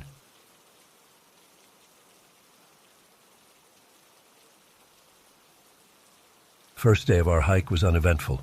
We trekked through dense forest, admiring the towering pines and breathing in the crisp mountain air. As evening approached, we set up camp in a small clearing and gathered around the fire, laughing and sharing stories late into the night. Little did we know that our lives were about to change forever. The next morning, we packed up our gear and set off deeper into the wilderness. About 2 hours into our hike, Jake noticed an odd smell in the air. At first, we brushed it off as some kind of wild plant. But as we continued, the scent grew stronger. It was unmistakable, marijuana. Curiosity got the better of us, and we decided to investigate. We veered off the main trail, following our noses through thick underbrush. Suddenly, the forest opened up into a large clearing, and our jaws dropped. Before us stood rows upon rows of marijuana plants, stretching as far as the eye could see. My heart started racing as the realization hit me. We had stumbled upon an illegal grow operation. This was no small-time setup. It was a massive professional plantation hidden deep in the wilderness. Fear gripped me as I imagined who might be behind such an operation. "We need to get out of here. Now," I whispered urgently to my friends. But before we could move, we heard voices in the distance. Panic set in as we realized people were approaching. Without thinking, we dove into the thick undergrowth at the edge of the clearing, praying we wouldn't be seen. Through gaps in the foliage, I watched as 3 men entered the clearing. They were rough-looking, carrying guns and speaking in hushed tones. My blood ran cold as I realized how dangerous our situation had become. For what felt like hours, we lay motionless in the bushes, barely daring to breathe. The men moved through the plantation, inspecting plants and discussing their operation. At one point, one of them came so close to our hiding spot that I could have reached out and touched his boot. I closed my eyes, silently begging for him not to look down. As the sun began to set, the men finally left the clearing.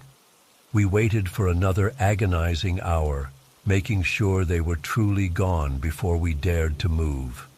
When we finally emerged from our hiding spot, we were shaking with fear and adrenaline. "We need to get out of here," Mike said, his voice trembling. "They could come back at any moment." We grabbed our backpacks and started moving as quickly and quietly as possible through the darkening forest. Every snapping twig and rustling leaf made us jump, convinced we were being followed. The terrain was rough, and in our haste, Olivia twisted her ankle. We had to slow our pace, which only added to our terror. As we stumbled through the night, I couldn't shake the feeling that we were being watched. The forest that had seemed so peaceful just a day ago now felt menacing and alive with hidden dangers. Every shadow looked like a person, every sound like approaching footsteps. After hours of frightened hiking, we finally reached our car just as dawn was breaking. We threw our gear in the trunk and sped away, not stopping until we were miles from the trailhead. Only then did we allow ourselves to breathe a collective sigh of relief. The drive home was silent, each of us lost in our own thoughts about what we had witnessed. We made a pact never to speak of what we had seen, fearing the consequences if the wrong people found out we had discovered their operation. It's been months since that day, but I still have nightmares about being trapped in those bushes, certain that at any moment we would be discovered. The experience has changed me. I no longer see the wilderness as a peaceful escape, but as a place where dangerous secrets can lurk just out of sight. I've tried to put it behind me, but every time I smell marijuana, I'm instantly transported back to that clearing. My heart races, and I find myself looking over my shoulder, half expecting to see those armed men approaching. The incident has made me realize how naive I was about the dangers that can exist in even the most seemingly innocent places.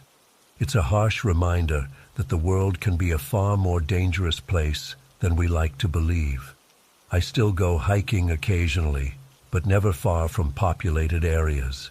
The thought of venturing deep into the backcountry fills me with dread.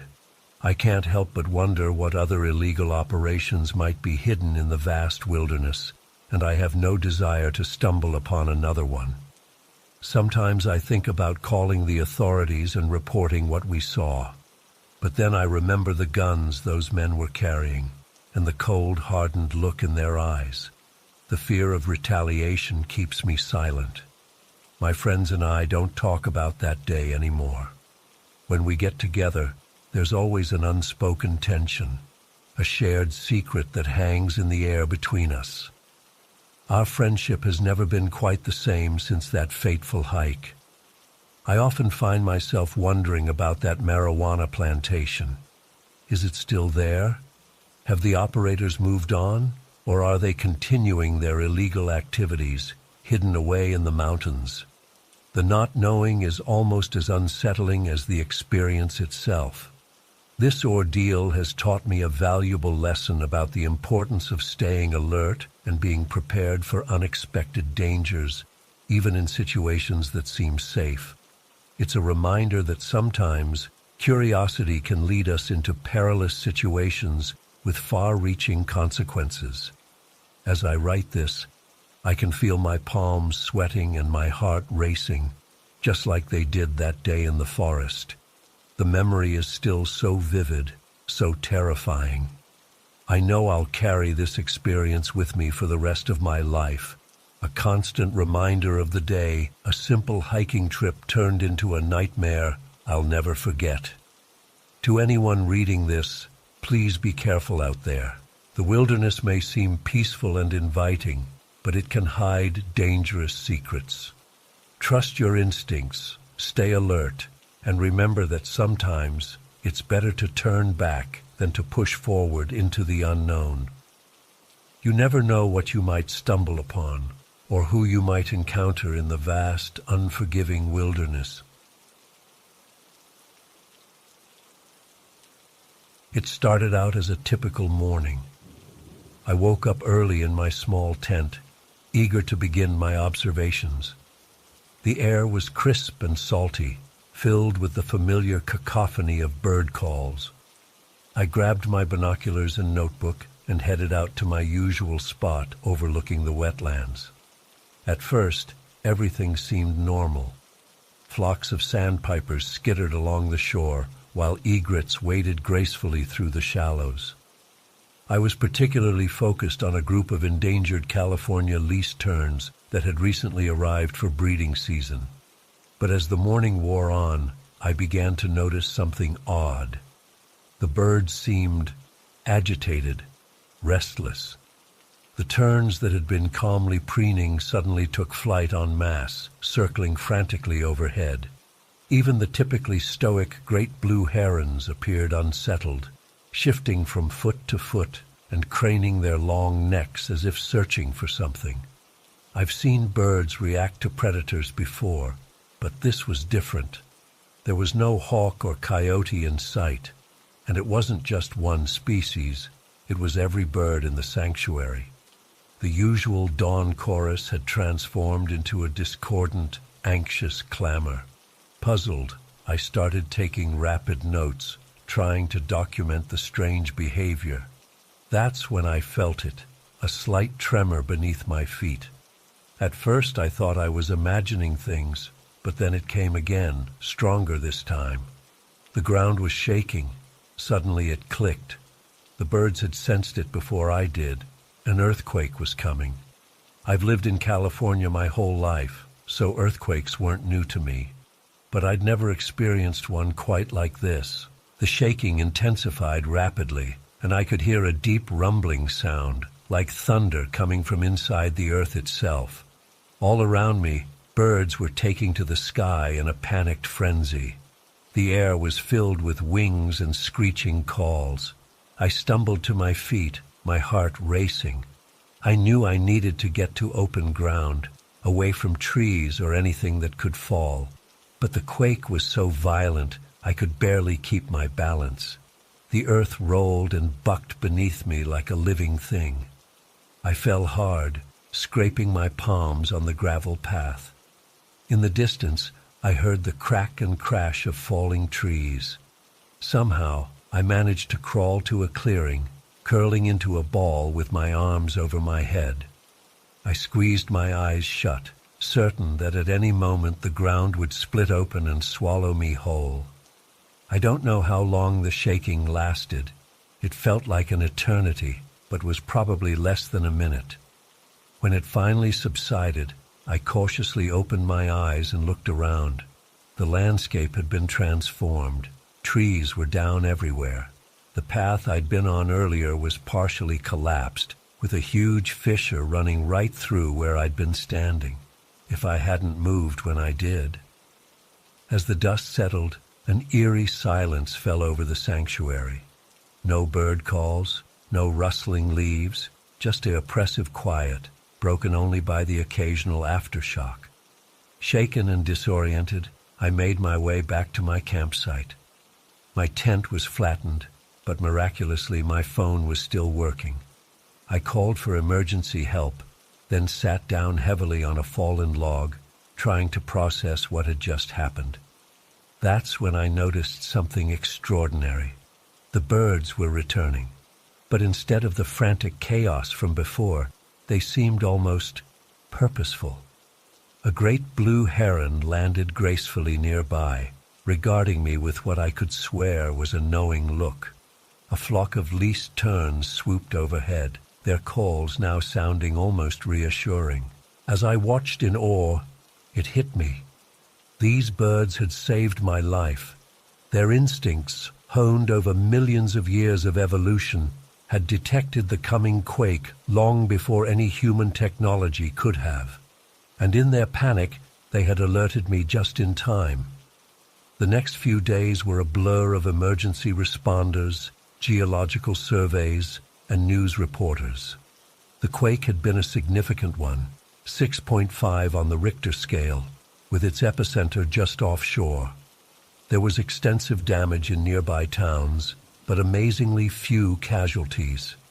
Many people reported being warned by unusual animal behavior just before the quake hit. As for me, I couldn't stop thinking about what I'd witnessed. I've always respected the animals I study, but this experience gave me a profound new appreciation for their abilities and their connection to the natural world. In the weeks that followed, I threw myself into researching earthquake prediction and animal behavior. I learned that there have been many anecdotal reports of animals sensing impending quakes, but the phenomenon is still not well understood scientifically. Some theorize that animals can detect subtle changes in the Earth's magnetic field, or perhaps slight foreshocks imperceptible to humans. Whatever the mechanism, I knew I had witnessed something remarkable. As I wrote up my findings for scientific journals, I struggled to maintain objective, academic language. How could I convey the sheer awe I felt watching those birds sound the alarm, the bone-deep terror of the earth moving beneath me, the profound gratitude I felt towards the creatures that had saved me? In the end, I decided to write two versions, one for peer-reviewed publications and another, more personal account for a wider audience. I wanted to share not just the facts of what happened, but the emotional impact as well. How it changed my perspective on the interconnectedness of all living things. It's been several years since that day at Elkhorn Slough, and I still get chills thinking about it. I've returned to the sanctuary many times since then. On the surface, things appear back to normal. The trees have regrown, the paths repaired. But I see it with new eyes now. Every time I hear a bird call or see a flock take sudden flight, I find myself pausing, listening, not out of fear, but out of respect and wonder. They are not just subjects of study to me anymore, but teachers and protectors. I don't know if I'll ever experience anything like that earthquake again. Part of me hopes I won't. It was terrifying beyond words. But another part of me is grateful for the perspective it gave me. It was a humbling reminder of nature's power and of how much we still have to learn from the creatures we share this planet with. So now, when people ask me why I became an ornithologist, I have a new story to tell. Not just about my childhood fascination with flight, or the intellectual curiosity that drew me to study migration patterns, but about the day a chorus of birds saved my life and taught me to listen to the world around me in a whole new way.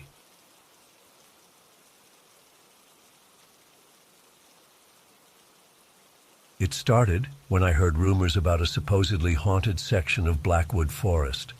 Locals whispered about hikers going missing and strange sightings in the woods.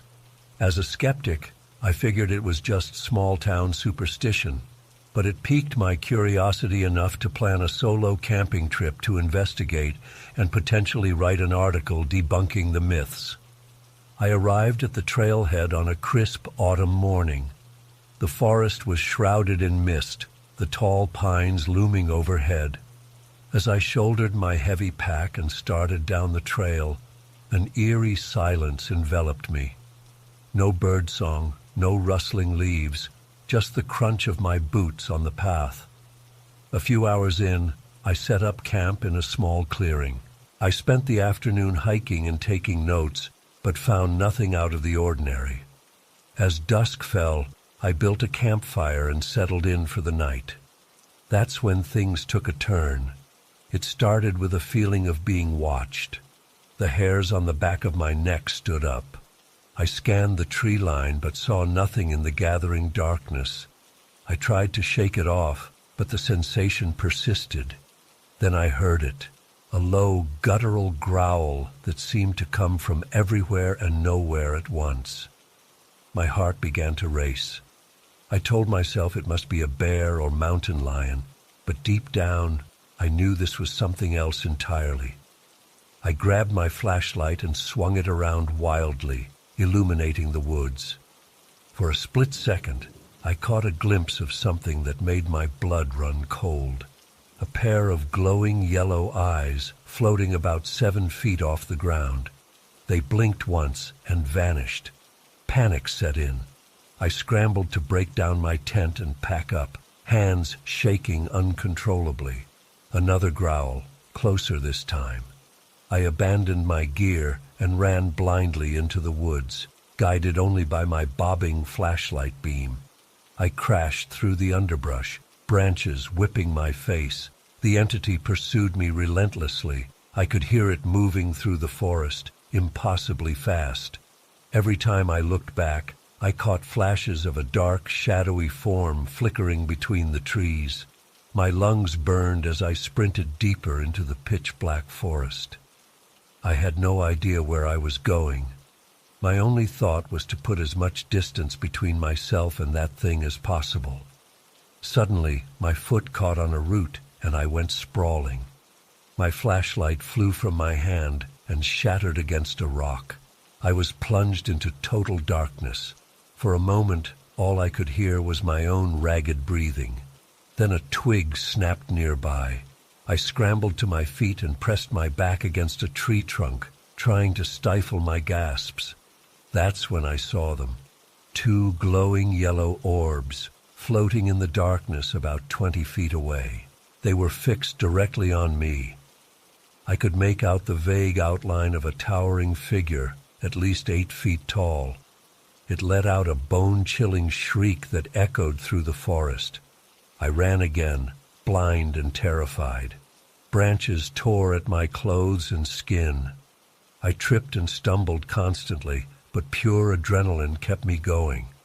The entity was always right behind me, letting out those awful shrieks. I don't know how long I ran. It felt like hours. My legs were ready to give out when I burst through the tree line onto a dirt road. Headlights appeared in the distance, a truck approaching. I waved my arms frantically, screaming for help. The truck screeched to a halt, and an old man leaned out the window, asking if I was okay. I babbled incoherently about being chased. He ushered me into the passenger seat and we sped away. As we drove, I glanced in the side mirror.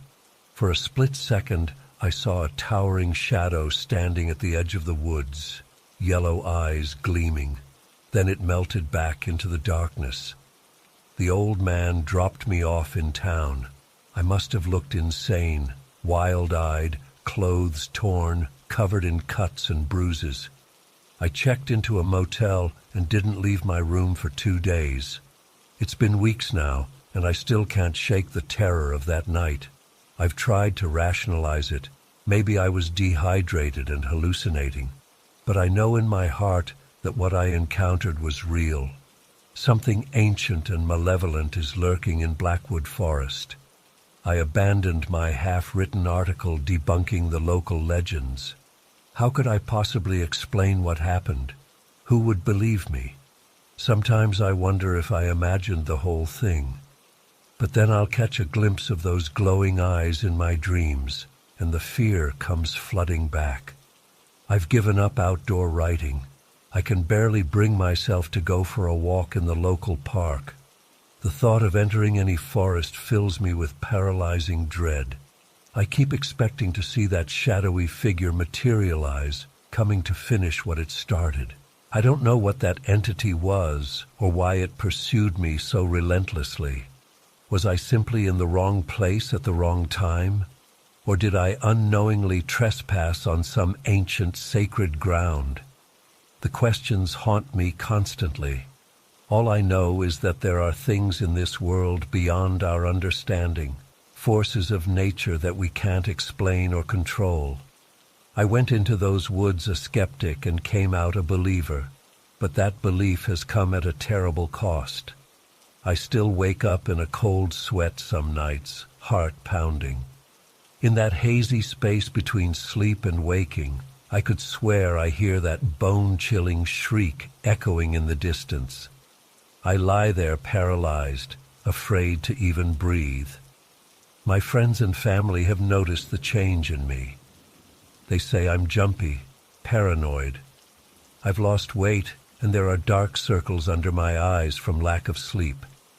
I can't bring myself to tell them the truth. How could they possibly understand? I've thought about seeing a therapist, but I'm afraid they'll just dismiss it as some kind of trauma-induced hallucination. Maybe that would be easier to accept. But I know what I saw, what I felt, the sheer primordial terror of being hunted by something not of this world. Sometimes I wonder if it's still out there, waiting. If one day I'll look out my window and see those glowing eyes staring back at me. The rational part of my brain says I'm safe, that it can't leave the forest. But late at night, when the shadows grow long, I'm not so sure. I've done some research since that night, digging into the history and legends of Blackwood Forest. The area has a dark past, tales of native tribes that disappeared without a trace, early settlers driven mad by something in the woods. Could it be the same entity that chased me? Some kind of ancient guardian or vengeful spirit? The more I learn, the more questions I have. But I know I'll never go back to find answers. The risk is too great. I'm sharing this story as a warning. If you ever find yourself in Blackwood Forest, be on your guard. Don't dismiss the legends as mere superstition like I did. There are things in this world that defy explanation, things that should be left alone. As for me, I'm trying to move on with my life. But I know I'll never be the same. That night in the forest changed me forever. I've seen behind the veil of our reality, and I can't unsee it. All I can do now is try to come to terms with the knowledge that we are not alone in this world, and that some things are better left undisturbed.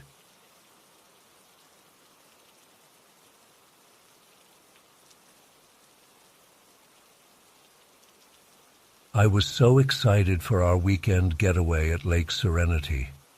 My boyfriend Jack and I had been planning this trip for months, saving up to rent a cute little cabin right on the water. We both desperately needed a break from our stressful jobs in the city, and I couldn't wait for some peaceful relaxation surrounded by nature. As we drove up the winding road to the lake, I felt my worries start to melt away. The trees were a vibrant green, and I could see glimpses of sparkling blue water through the foliage. When we finally pulled up to our cabin, I was thrilled. It was even more charming than the pictures online, a cozy wood structure with a porch overlooking the lake. We spent that first afternoon settling in and exploring the grounds. There were only a handful of other cabins scattered around the lake shore, mostly hidden from view. It felt wonderfully secluded and private. Jack and I took a walk along the pebbly beach, hand in hand, breathing in the fresh, pine-scented air. The water lapped gently at the shore and birds chirped in the trees. It was so tranquil. As the sun began to set, we headed back to make dinner. Jack grilled some steaks on the porch while I prepared a salad inside. We ate on the porch, watching the sky turn stunning shades of pink and orange. I felt so content and at peace. After dinner, we decided to sit out on the dock and do some stargazing. The night was clear and cool, perfect for cuddling up together with a blanket. As our eyes adjusted to the darkness, more and more stars became visible. I'd never seen so many in my life. It was breathtaking. We pointed out constellations to each other and saw several shooting stars. It was incredibly romantic. Around midnight, we reluctantly headed inside to go to bed. I fell asleep quickly, lulled by the gentle lapping of the water against the shore. I'm not sure exactly what time it was when I jolted awake. At first I was disoriented, not remembering where I was. Then I heard it again, the sound that must have woken me. A loud splash, followed by frantic splashing noises. "Jack," I whispered urgently, shaking him awake. "Do you hear that?" He sat up groggily. "Hear what?" "Listen," I said. We both fell silent. For a few moments, all I could hear was the sound of our breathing. Then it came again, desperate splashing sounds, and what sounded like a strangled cry for help. Jack leapt out of bed. "Someone's in trouble," he said, grabbing a flashlight. I followed him outside, heart pounding. The sounds seemed to be coming from the far end of our dock. We ran down to the water's edge, scanning the dark lake with the flashlight beam. "Hello?" Jack called out. "Is someone there? Do you need help?" More splashing, more frantic now. The beam of light caught something, an arm flailing above the surface about 30 feet from shore. Without hesitation, Jack dove into the water and started swimming towards the struggling figure. I stood frozen on the dock, torn between jumping in to help and staying put in case I needed to call for more assistance. "I'm coming," Jack yelled. "Hold on." He was almost to the spot where we'd seen the arm, but now I couldn't see any sign of the person. The water had gone still. "Where are you?" Jack called, treading water and looking around frantically. "Can you hear me?" Silence. Jack dove under, searching. He came up sputtering. "I can't find them," he yelled to me, panic in his voice. "Keep looking," I shouted back. I ran to grab my phone to call 911. For the next hour, Jack swam around searching while I paced the shoreline, calling out. But there was no sign of the person we'd heard. When the local police and rescue team arrived, they launched boats and used sonar equipment to scan the lake bottom. They searched all night, but found nothing. No body, no evidence that anyone had been in distress.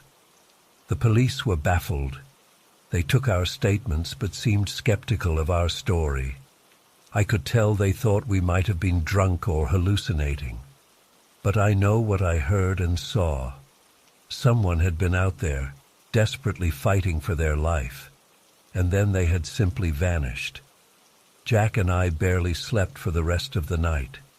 We sat huddled together on the porch, staring out at the now calm water, unable to process what had happened. As the sun rose, painting the lake in soft pinks and golds, it all felt surreal. How could such a peaceful place have been the scene of such horror just hours before? We decided to cut our trip short and head home that morning. I couldn't bear to look at the lake anymore. Its beauty now felt like a sinister mask hiding dark secrets. As we drove away, I kept replaying the events in my mind, wondering if there was something more we could have done. The image of that arm reaching desperately out of the water was seared into my brain. It's been weeks now, but I still have nightmares about that night. I wake up in a cold sweat, hearing phantom splashing sounds. Jack and I have talked about it endlessly, trying to make sense of what happened. But we have no answers, only lingering fear and guilt. I've done some research on Lake Serenity since we got back. At first I found nothing unusual in its history. But then I came across an old newspaper article from the 1950s describing a similar incident. A couple on a camping trip who heard cries for help in the night, only to find no trace of the person when they tried to help. It sent chills down my spine. I can't help but feel the lake is hiding something sinister beneath its placid surface, some malevolent force that lures people to their doom. I know it sounds crazy, but after what we experienced, I can't shake the feeling that supernatural forces were at work that night. Jack thinks I'm becoming obsessed and wants me to see a therapist to process the trauma. Maybe he's right, but I can't let it go. I need answers. Part of me wants to go back to Lake Serenity to investigate further, but a larger part is terrified to ever set foot near that water again. I don't know if I'll ever be able to fully enjoy lakes or swimming again. That sense of peace and serenity I felt when we first arrived now feels like a distant memory. Our romantic getaway turned into a nightmare that continues to haunt us. I just hope that by sharing this story, I can warn others to be careful. You never know what dangers may be lurking beneath the surface of even the most beautiful places.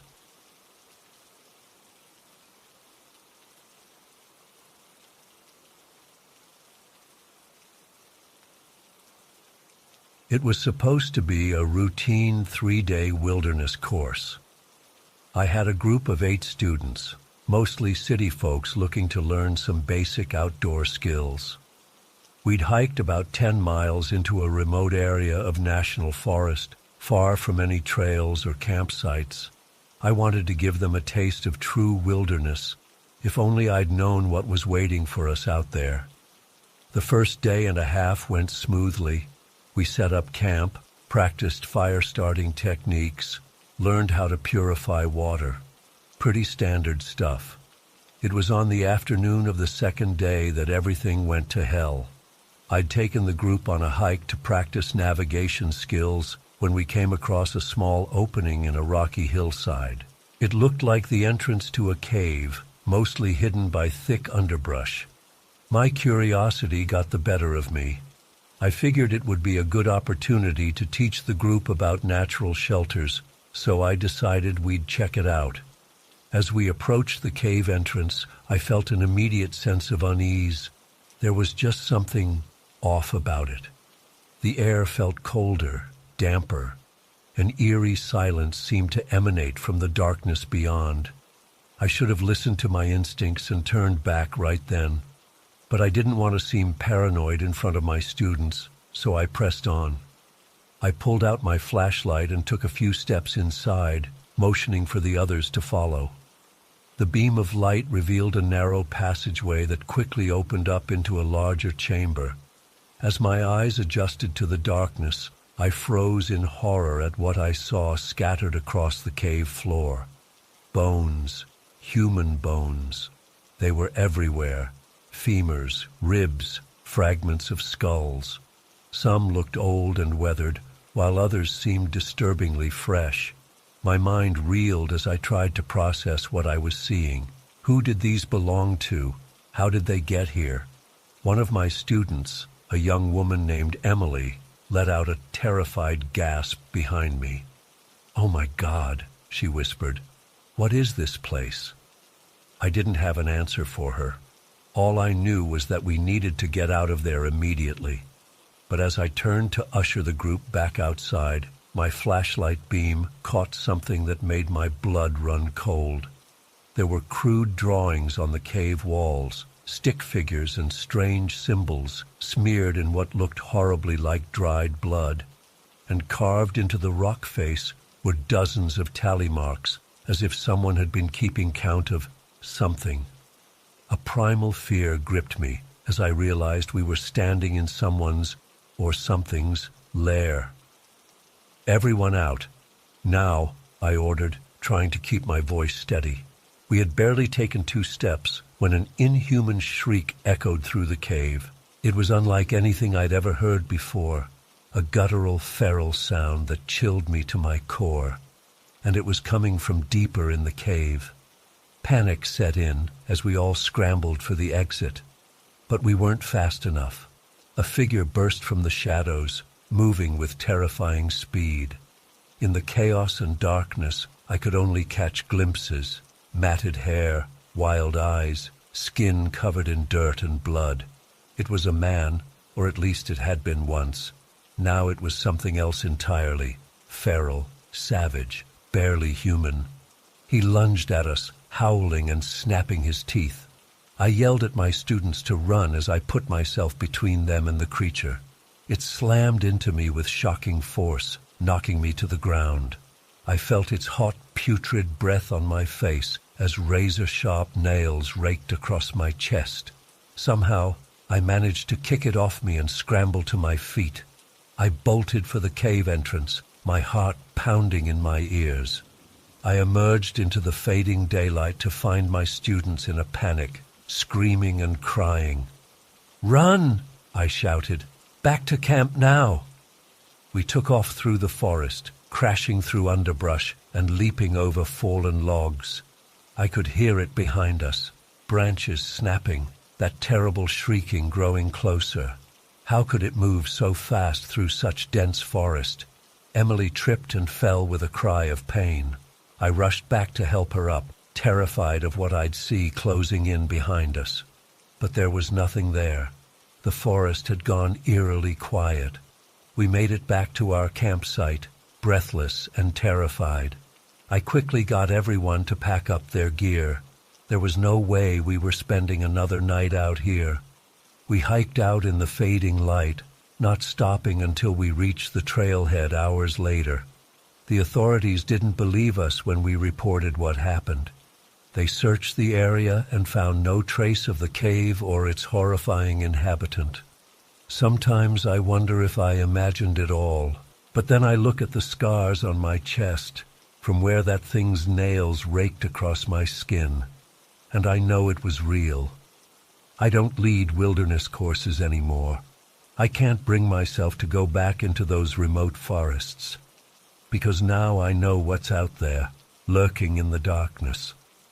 And I know that some places in this world are best left unexplored. I still have nightmares about that day. The bones scattered across the cave floor, the inhuman shriek echoing through the darkness, those wild feral eyes as it lunged at me. Sometimes I wake up in a cold sweat, convinced I can hear that terrible howling in the distance. I've tried to research similar incidents in that area, but I've found nothing concrete. Just vague rumors and campfire stories about people going missing in those woods.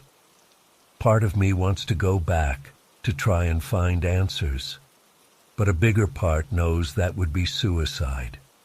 Whatever that thing in the cave was, it wasn't natural. It was something ancient and evil that should have stayed buried in the dark, and I'm terrified that one day it might find its way out of those remote forests and into the wider world. So I'm sharing this story as a warning. Be careful out there in the wilderness. Stick to the marked trails and campgrounds, and if you ever come across a hidden cave in the middle of nowhere, for the love of God, don't go inside. Some secrets are best left undiscovered. I don't know if I'll ever fully recover from what happened that day. The physical scars have mostly healed, but the mental ones run deep. I used to feel at home in the wilderness, but now every rustle of leaves or snapping twig fills me with dread. Sometimes I wonder about that thing in the cave. Was it truly alone, or are there more of its kind out there? How long had it been living in that cave, and what twisted evolution had turned it into the monster we encountered? I've entertained all sorts of theories, everything from an undiscovered hominid species to some government experiment gone wrong. But in the end, I don't think I want to know the truth. Some mysteries are better left unsolved. All I know is that I'll never forget the primal terror I felt in that moment, the bone-deep certainty that I was face to face with something that defied explanation. It was a stark reminder that for all our technology and supposed mastery over nature, we're still just fragile creatures in a world full of dangers we can't comprehend. So if you're reading this and planning a wilderness trip of your own, please be careful out there. Respect nature, but never forget that it can be brutal and unforgiving. And always remember that some of the darkest, most terrifying things in this world are the ones we haven't discovered yet. As for me, I'm done with the deep wilderness. These days, I stick to short day hikes in well-traveled areas. It's not the same rush as true backcountry exploration, but at least I can sleep at night without worrying about what might be lurking in the shadows. I hope sharing this story helps someone avoid a similar fate. And if you ever find yourself deep in the wilderness and stumble upon a hidden cave, just turn around and walk away. Trust me, whatever's inside isn't worth the risk. The first day of my hike was uneventful. I made good time on the trail, enjoying the crisp mountain air and breathtaking views. As evening approached, I found a nice spot to set up camp near a babbling stream. I fell asleep that night feeling peaceful and content, excited for the days ahead. The next morning, I woke up early, broke camp, and hit the trail again. My plan was to hike deeper into the backcountry, far from any roads or civilization. Around midday, I veered off the main trail to explore a secluded valley I had read about online. That's when things took a terrifying turn. As I hiked through a particularly dense section of forest, I started to get an eerie feeling, like I was being watched. The birds had gone quiet, and there was an unnatural stillness in the air. My instincts were screaming at me that something wasn't right. I paused and scanned my surroundings, straining to hear any unusual sounds. That's when I saw it, a wisp of smoke rising above the trees about a quarter-mile ahead. My first thought was that it must be another hiker's campfire. But then I remembered how remote this area was supposed to be. Very few people ventured this far into the wilderness. A sense of dread began to creep over me. I knew I should turn back, but curiosity got the better of me. Moving as quietly as I could, I crept forward to investigate. As I got closer, I could make out voices, gruff male voices that didn't sound like friendly campers. My heart started racing as I realized I had stumbled onto something I wasn't meant to see. Crouching behind a fallen log, I peered through the foliage and saw a clearing with several tents and a campfire. There were 5 men, all rough-looking and armed with rifles. My blood ran cold as I realized these must be criminals hiding out in the wilderness. Maybe bank robbers or drug smugglers. Whatever they were, I knew I was in serious danger if they spotted me. I started to slowly back away, but in my nervousness, I accidentally snapped a twig underfoot. The sharp crack seemed to echo through the forest. Instantly, all 5 men were on alert, grabbing their weapons and scanning the trees. I froze in terror, hardly daring to breathe. "Who's there?" one of them shouted. "Come out now, or we start shooting." Panic overtook me, and I sprinted away as fast as I could. I heard angry shouts, and then gunshots rang out, splintering tree bark around me. Adrenaline surged through my body as I ran for my life, crashing through the underbrush. I ran blindly through the forest, branches whipping my face, my only thought to put as much distance as possible between me and those men. I could hear them crashing through the woods behind me, getting closer. My lungs were burning and my legs felt like jelly, but sheer terror kept me going. After what felt like hours, but was probably only 15-20 minutes, I couldn't run anymore. I dove behind a large boulder, gasping for air. I could still hear the men searching, but their voices sounded farther away now. Had I managed to lose them? As I tried to calm my ragged breathing, I assessed my situation. I had dropped my backpack while fleeing, so I had no supplies, no map, no water. I was hopelessly lost in a vast wilderness with armed criminals hunting me. Panic threatened to overwhelm me again, but I forced myself to think clearly. I needed a plan. I decided my best bet was to find a hiding spot and wait until dark, then try to make my way back to the main trail under cover of night. Moving as silently as I could, I found a dense thicket and burrowed deep inside, pulling branches around to conceal myself. Then I waited, my nerves on edge, jumping at every snapping twig or rustle of leaves. The afternoon dragged on endlessly. Several times I heard the men's voices in the distance, still searching. As dusk fell, it got eerily quiet. Had they given up? I didn't dare move to check. When it was finally fully dark, I cautiously emerged from my hiding spot. The forest was pitch black and I had no flashlight. I picked a direction that I hoped would lead back to the trail and started walking, using the stars to navigate. Every step was terrifying. I kept imagining armed men lurking behind every tree. Twice I heard noises that sent me diving for cover, but it turned out to be just animals. After hours of stumbling through the darkness, my feet bleeding and my body aching, I miraculously found the trail again. I wanted to cry with relief, but I knew I wasn't safe yet.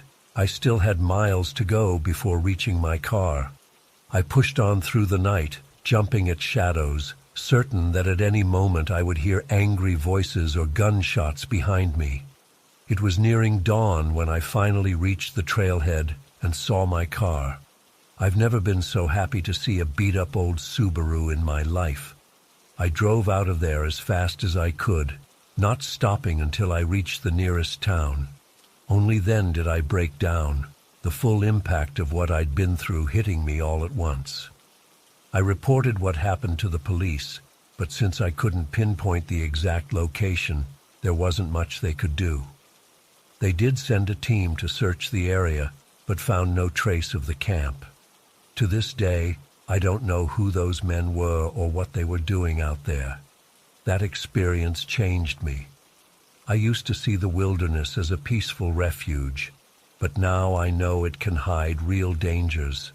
I still go hiking, but never alone anymore. And I'm much more cautious about venturing off established trails. Sometimes I still have nightmares about being chased through dark forests. The terror felt so real, so immediate. It was like being in a horror movie, except it was actually happening to me. I'll never forget the sound of those gunshots or the murderous fury in the men's voices as they hunted me. I know I'm incredibly lucky to have escaped. If they had caught me, I have no doubt they would have killed me to keep their hideout secret. It's chilling to think how close I came to disappearing forever in those remote woods, my fate unknown. So let my experience be a warning. You never know what you might encounter in the wilderness. Be prepared, be alert, and trust your instincts if something feels off. Nature's beauty can hide real dangers. I learned that lesson the hard way, and it's one I'll never forget. I was an avid hiker, always seeking out new trails and hidden gems in nature. That's what led me to Blackwater State Park one crisp autumn day. I'd heard rumors of some lesser-known paths deep in the woods, off the main trails. The kind of places only locals knew about. I was eager to explore and maybe find something special. The day started off perfectly. Clear skies, a light breeze rustling the colorful leaves. I set off early, my backpack loaded with supplies for a full day of hiking. For the first few hours, I stuck to the marked trails, enjoying the scenery but itching to venture further. Around midday, I spotted a faint path branching off into denser forest. This was exactly what I'd been looking for. I followed the overgrown trail, pushing through thick underbrush. The woods grew darker and quieter the further I went. After about an hour of tough hiking, The path opened up into a small clearing. What I saw there stopped me in my tracks. The trees surrounding the clearing were wrong. Their bark was twisted into unnatural shapes, forming intricate patterns and symbols I'd never seen before. They almost looked like some kind of ancient writing system, but far more complex and alien. I approached one of the trees, running my hand over the strange markings. The bark felt unnaturally smooth, as if it had been polished. That's when I noticed the objects scattered on the ground. At first glance, they looked like oddly shaped rocks or pieces of wood. But as I picked one up, I realized it was something else entirely. It was lightweight, almost metallic, covered in the same bizarre symbols as the trees. I couldn't begin to guess what it was made of or what purpose it served. A chill ran down my spine as I surveyed the clearing. How had no one discovered this place before? The symbols and artifacts clearly weren't natural, but they also didn't look like anything made by modern humans. It was as if I'd stumbled upon the remnants of some long-lost civilization. I spent the next few hours documenting everything I could. I took dozens of photos, made rubbings of the tree symbols, and collected a few of the smaller artifacts to examine later. My mind was racing with questions. Who created all this? How old was it? What did the symbols mean? I was so engrossed in my discoveries that I barely noticed the sun starting to set. As darkness fell, the atmosphere in the clearing changed dramatically. The symbols on the trees seemed to shimmer in the fading light, almost as if they were moving. A sense of unease crept over me. That's when I heard it, a low, guttural growl coming from the edge of the clearing. I spun around, heart pounding, but couldn't see anything in the growing darkness.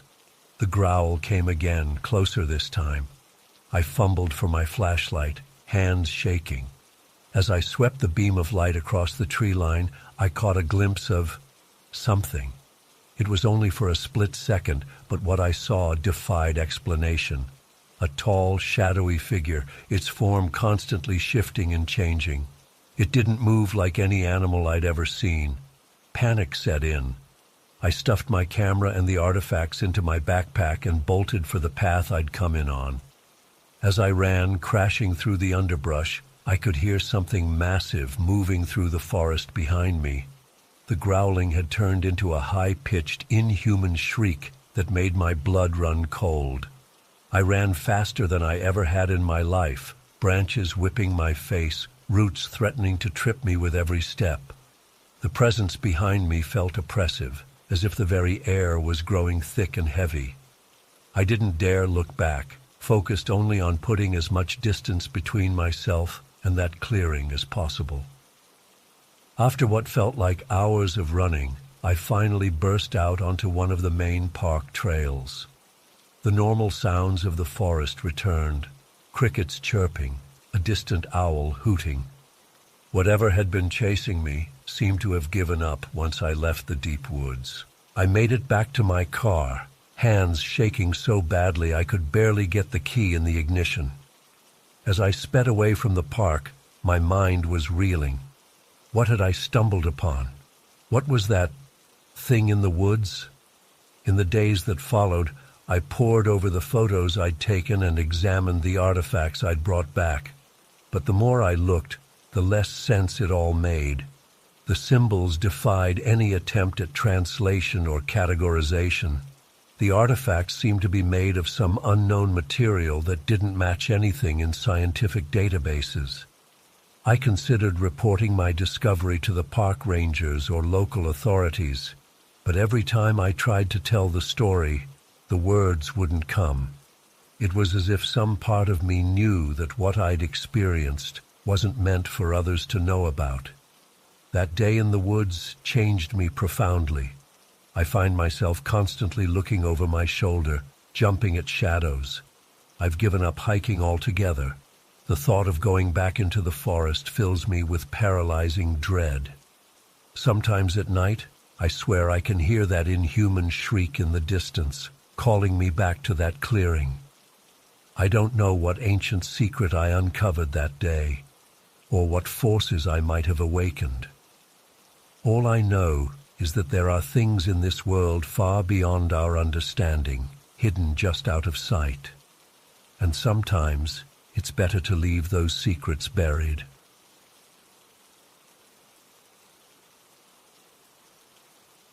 The day started off perfectly.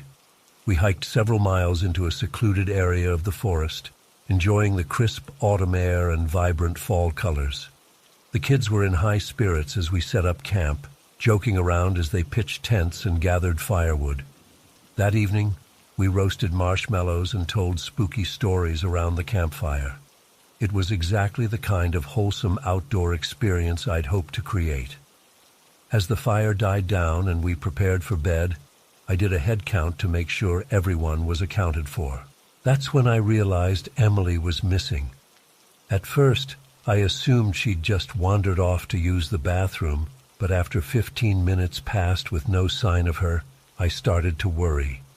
I gathered the other campers, and we began calling her name, shining our flashlights through the trees. "Emily, Emily, where are you?" Our voices echoed through the dark forest, but there was no response. The other kids were getting scared now, too. What if she got lost? What if a bear got her? 14-year-old Zach asked, his voice shaking. I tried to stay calm and reassuring, but inside I was panicking. How could I have let one of my campers disappear on my watch?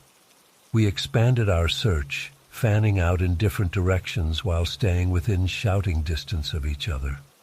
The shadows seemed to come alive in the glare of our flashlights, every rustle of leaves making us jump. After nearly an hour of fruitless searching, Megan's scream pierced the night. We all rushed toward the sound to find her pointing shakily at something on the ground. It was a torn piece of fabric, unmistakably from Emily's red flannel shirt, and it was stained with what looked horribly like blood. My stomach dropped as I knelt to examine it. "Oh, God," I whispered. This was so much worse than I'd feared. Had Emily been attacked by an animal? Kidnapped by some deranged person lurking in the woods? My mind raced with horrible possibilities. The other campers were in various states of panic now. Some were crying, others looked ready to bolt. I knew I had to keep it together for their sake, but I was terrified. We were miles from any help, with no cell service. I had no idea what to do next. Just then, we heard a twig snap nearby. We all whirled around, our flashlights illuminating a figure standing just beyond the tree line. For a split second, I felt a surge of relief thinking it was Emily. But as the light hit the figure's face, my blood ran cold. It was wearing a blank white mask, expressionless and terrifying in the darkness. Before we could react, more masked figures emerged from the shadows, surrounding us. There must have been at least a dozen of them, all wearing those same horrifying masks. The campers screamed and huddled together. I tried to put myself between them and the figures, my heart pounding so hard I thought it might burst from my chest. "Who are you? What do you want?" I shouted, trying to sound braver than I felt. But the figures remained eerily silent, slowly closing in around us. Suddenly, one of them lunged forward and grabbed Zach by the arm.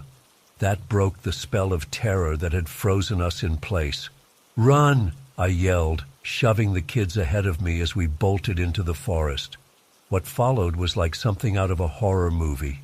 We crashed through the underbrush, branches whipping our faces as we ran blindly through the pitch-black woods.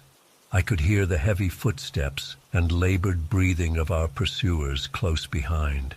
The beams of our flashlights bounced crazily, offering only brief, disorienting glimpses of the forest around us. I had no idea where we were going, only that we had to get away. The sound of the kids sobbing and gasping for air tore at my heart. This was all my fault. I was supposed to keep them safe, and instead I'd led them into this nightmare. We stumbled into a small clearing, and I realized with horror that we'd somehow circled back to our campsite. The masked figures were closing in from all sides now. We were trapped. Just as I was about to tell the kids to make a final desperate run for it, a familiar voice rang out. "Guys, I'm here. What's going on?"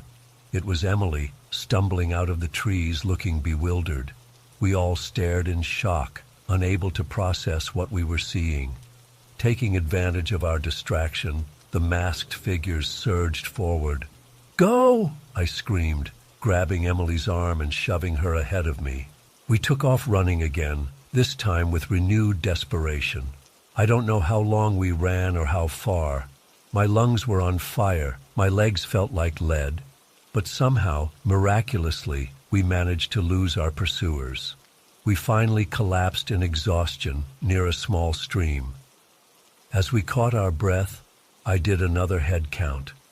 Everyone was accounted for, including Emily. She was confused and disoriented, with no memory of where she'd been or what had happened to her.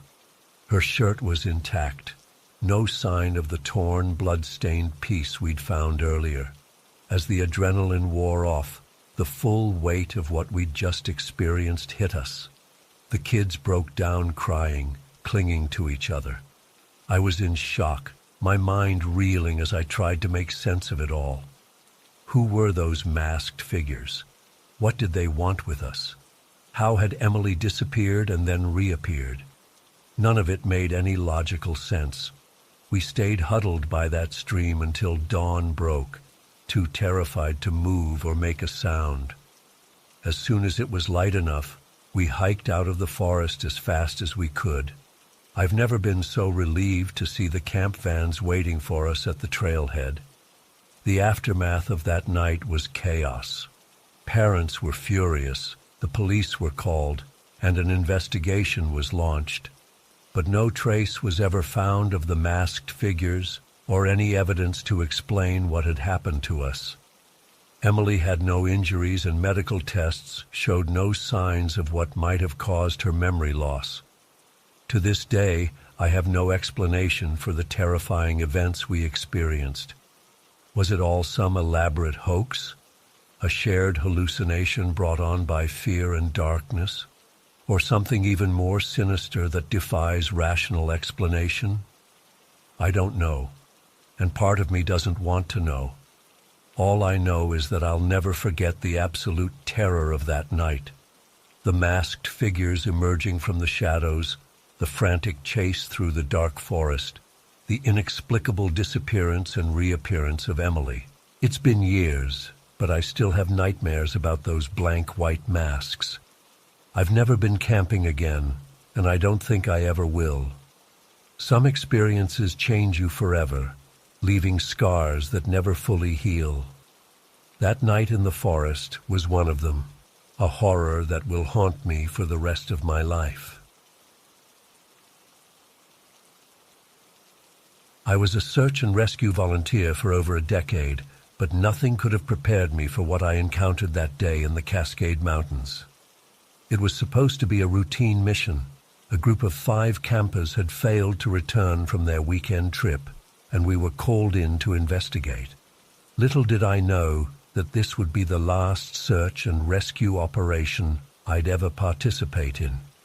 The morning started like any other. I geared up, checked my pack, and met the rest of the team at our usual rendezvous point. There were 4 of us, myself, Jake, Maria, and our team leader, Rob.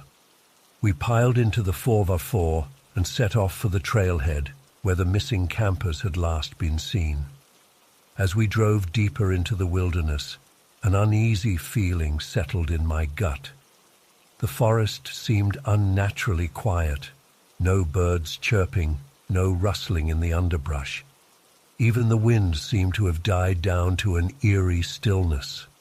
I tried to shake it off, chalking it up to nerves, but I couldn't quite quell the growing sense of dread. We reached the trailhead and started our hike in.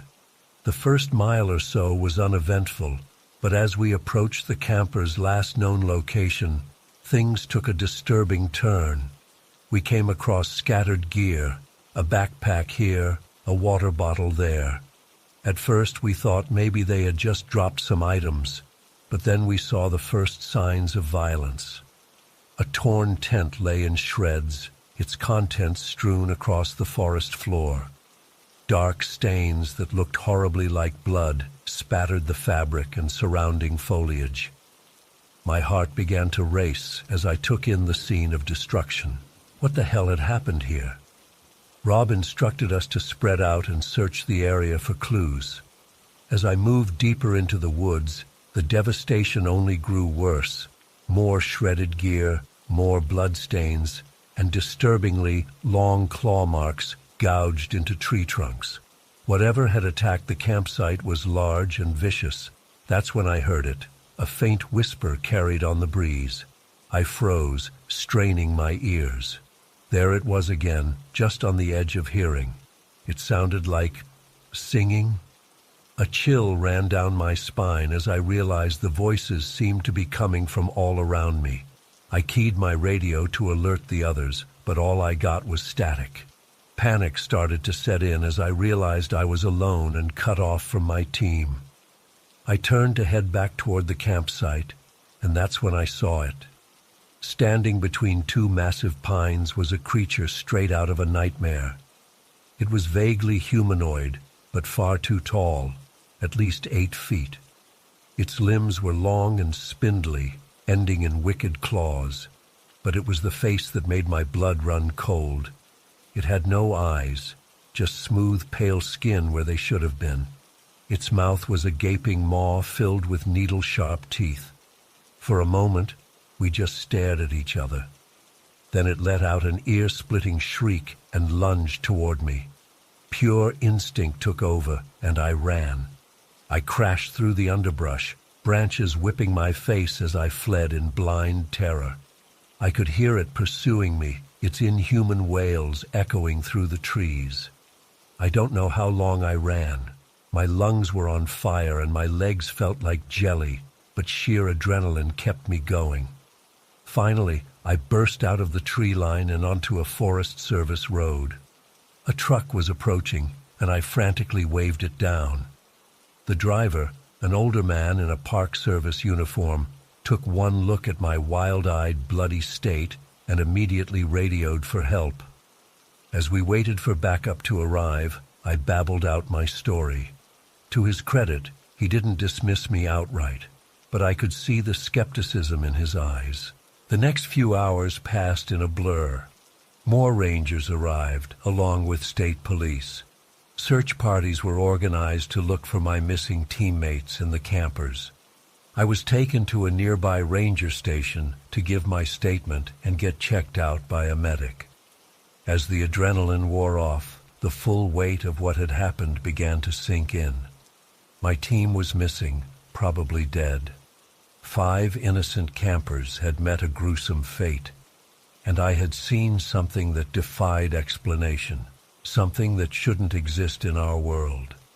The official search lasted for weeks, but they never found any trace of Rob, Jake, or Maria. The families of the missing campers were devastated. As for me, I was left with nightmares and a deep, gnawing fear of the wilderness I once loved. I've tried to move on with my life in the years since, but I can never fully shake the memory of that day. Sometimes, when the wind blows just right, I swear I can still hear those whispers carried on the breeze. And I know, deep in my bones, that something ancient and evil still lurks in those mountains, waiting for its next victims. I don't go into the woods anymore. I can't bear the thought of encountering that creature again, or worse, leading others into its hunting grounds. But I feel compelled to share my story as a warning. There are things out there beyond our understanding, and sometimes the real monsters aren't just in our imagination. To this day, I struggle to make sense of what happened. Was it some undiscovered predator? A government experiment gone wrong? Or something truly supernatural? I don't have any answers, only the lingering trauma and a deep-seated fear of what might be hiding in the shadows of the forest. I've sought therapy, tried support groups, even considered hypnosis to recover more details of that day. But part of me is terrified of remembering more. What if there are even worse horrors locked away in my subconscious? The authorities eventually closed the case, chalking it up to a tragic accident, probably a bear attack, they said. But I know what I saw. That thing was no bear. Its image is seared into my memory, haunting my dreams and making me jump at every shadow. I've done research, trying to find any similar encounters or legends that might explain what I experienced. I've found whispers of similar creatures in folklore from around the world, the Wendigo of Native American myth, the Leshy of Slavic tales. But nothing quite matches what I saw that day. Sometimes I wonder if I'm crazy, if the stress and terror of that day caused my mind to conjure up some impossible monster. But then I remember the blood, the destruction, the missing people. Something very real and very dangerous was in those woods. I've considered going back, trying to find evidence to prove what happened. But the fear is too great, and honestly, I'm not sure I want proof. Sometimes not knowing feels safer than confronting the terrifying truth. So I live with this burden, this knowledge that the world is stranger and more dangerous than most people realize. I've left my search and rescue days behind, moved to the city where I'm surrounded by the comforting sounds of civilization. But on quiet nights, when the wind whistles just right, I'm transported back to those woods, and I know that somewhere out there, that creature is still waiting, still hunting. To anyone reading this, please, be careful in the wilderness. Respect nature, but also be aware that there are things out there beyond our understanding. And if you ever hear whispers in the forest when no one else is around, run. Run as fast and as far as you can. You might just save your life.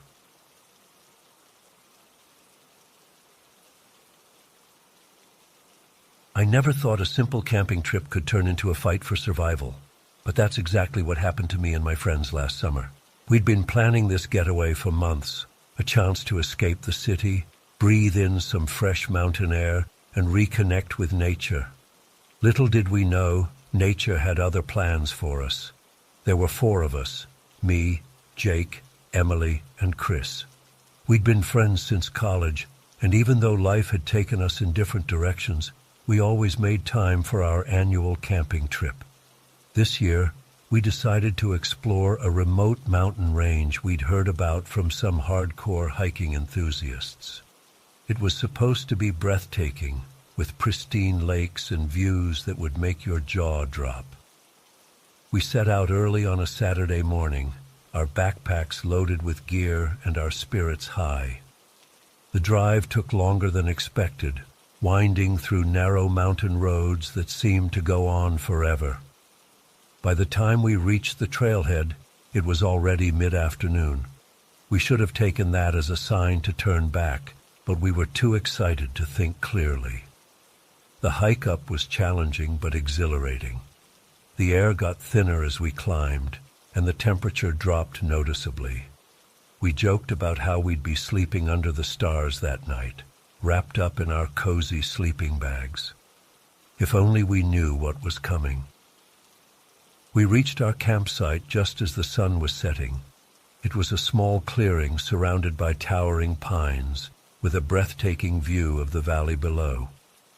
We quickly set up our tent, a sturdy 4-person model that we'd used on countless trips before. Jake got a fire going while Emily and I prepared dinner. Chris was in charge of securing our food away from any curious wildlife. As we sat around the fire, eating our freeze-dried meals and sharing stories, I noticed dark clouds gathering on the horizon. "Looks like we might get some rain tonight," I commented, not thinking much of it. We'd camped in the rain before. It was just part of the experience. We turned in early, tired from the long hike. I remember drifting off to sleep, feeling content and at peace. That peace was shattered in the middle of the night by a deafening crack of thunder that seemed to shake the very mountain we were on. I jolted awake, my heart pounding. The wind was howling, and rain was pelting our tent with such force that I thought it might tear through the fabric. Lightning flashed, illuminating our terrified faces for brief seconds. "What's happening?" Emily shouted over the noise of the storm. "It's just a thunderstorm," Jake tried to reassure us, but I could hear the uncertainty in his voice. "It'll pass soon." But it didn't pass. If anything, it got worse. The temperature plummeted, and soon we could hear the distinct sound of sleet hitting the tent.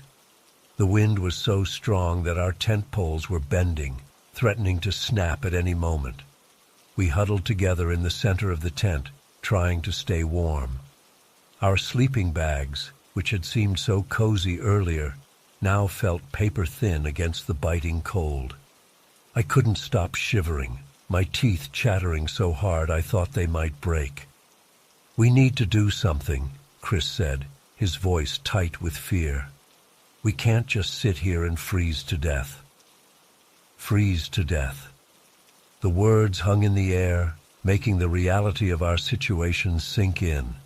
We were in serious trouble. Jake, always the practical one, started giving out orders. "Empty your backpacks. We need to put on every layer we have. Socks on our hands, shirts over our pants, everything." We fumbled in the dark, our fingers numb with cold, as we pulled on every piece of clothing we had. I ended up wearing 3 shirts, 2 pairs of pants, and 4 pairs of socks. It helped, but not enough. The storm raged on, hour after hour. We took turns rubbing each other's hands and feet, trying to keep the blood flowing. Emily started singing softly, old camp songs that we used to sing around the fire. It was a small comfort, but it helped keep the panic at bay. As the night wore on, I found myself drifting in and out of consciousness.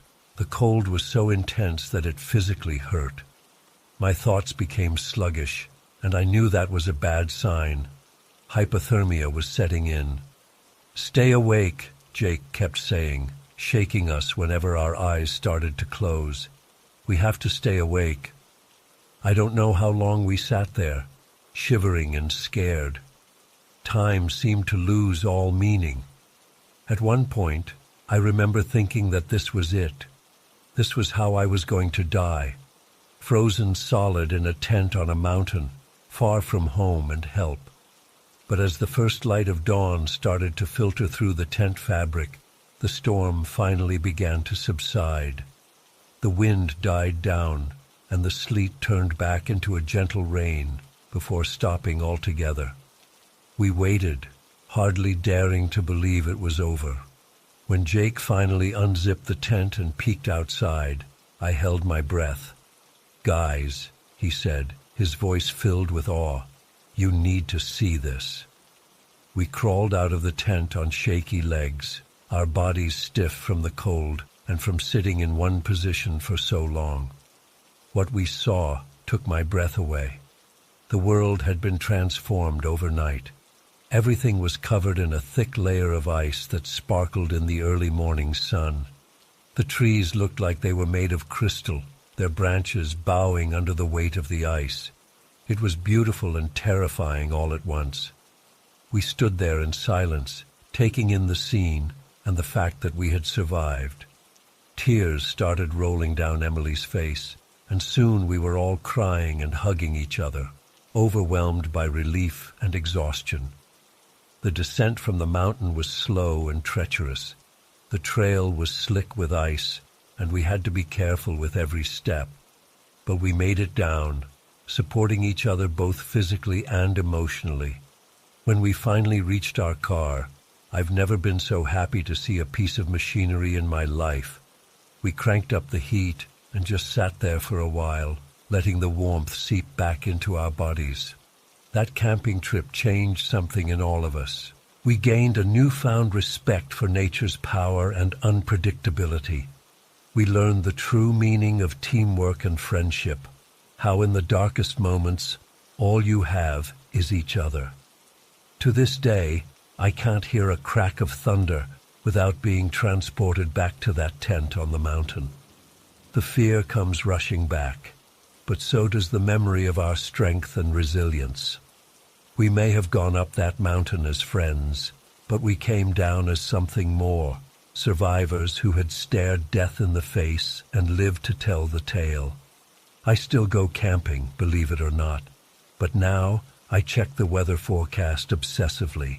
I pack extra supplies, extra layers, and always have an emergency plan. Because if there's one thing I learned from that night, it's that nature doesn't care about your plans. It can turn on you in an instant, and when it does, you better be prepared. That mountain storm taught me to respect the wilderness in a way I never had before. It showed me both the beauty and the danger that exists side by side in nature. And most importantly, it taught me to never, ever take survival for granted. Because sometimes surviving is the biggest adventure of all.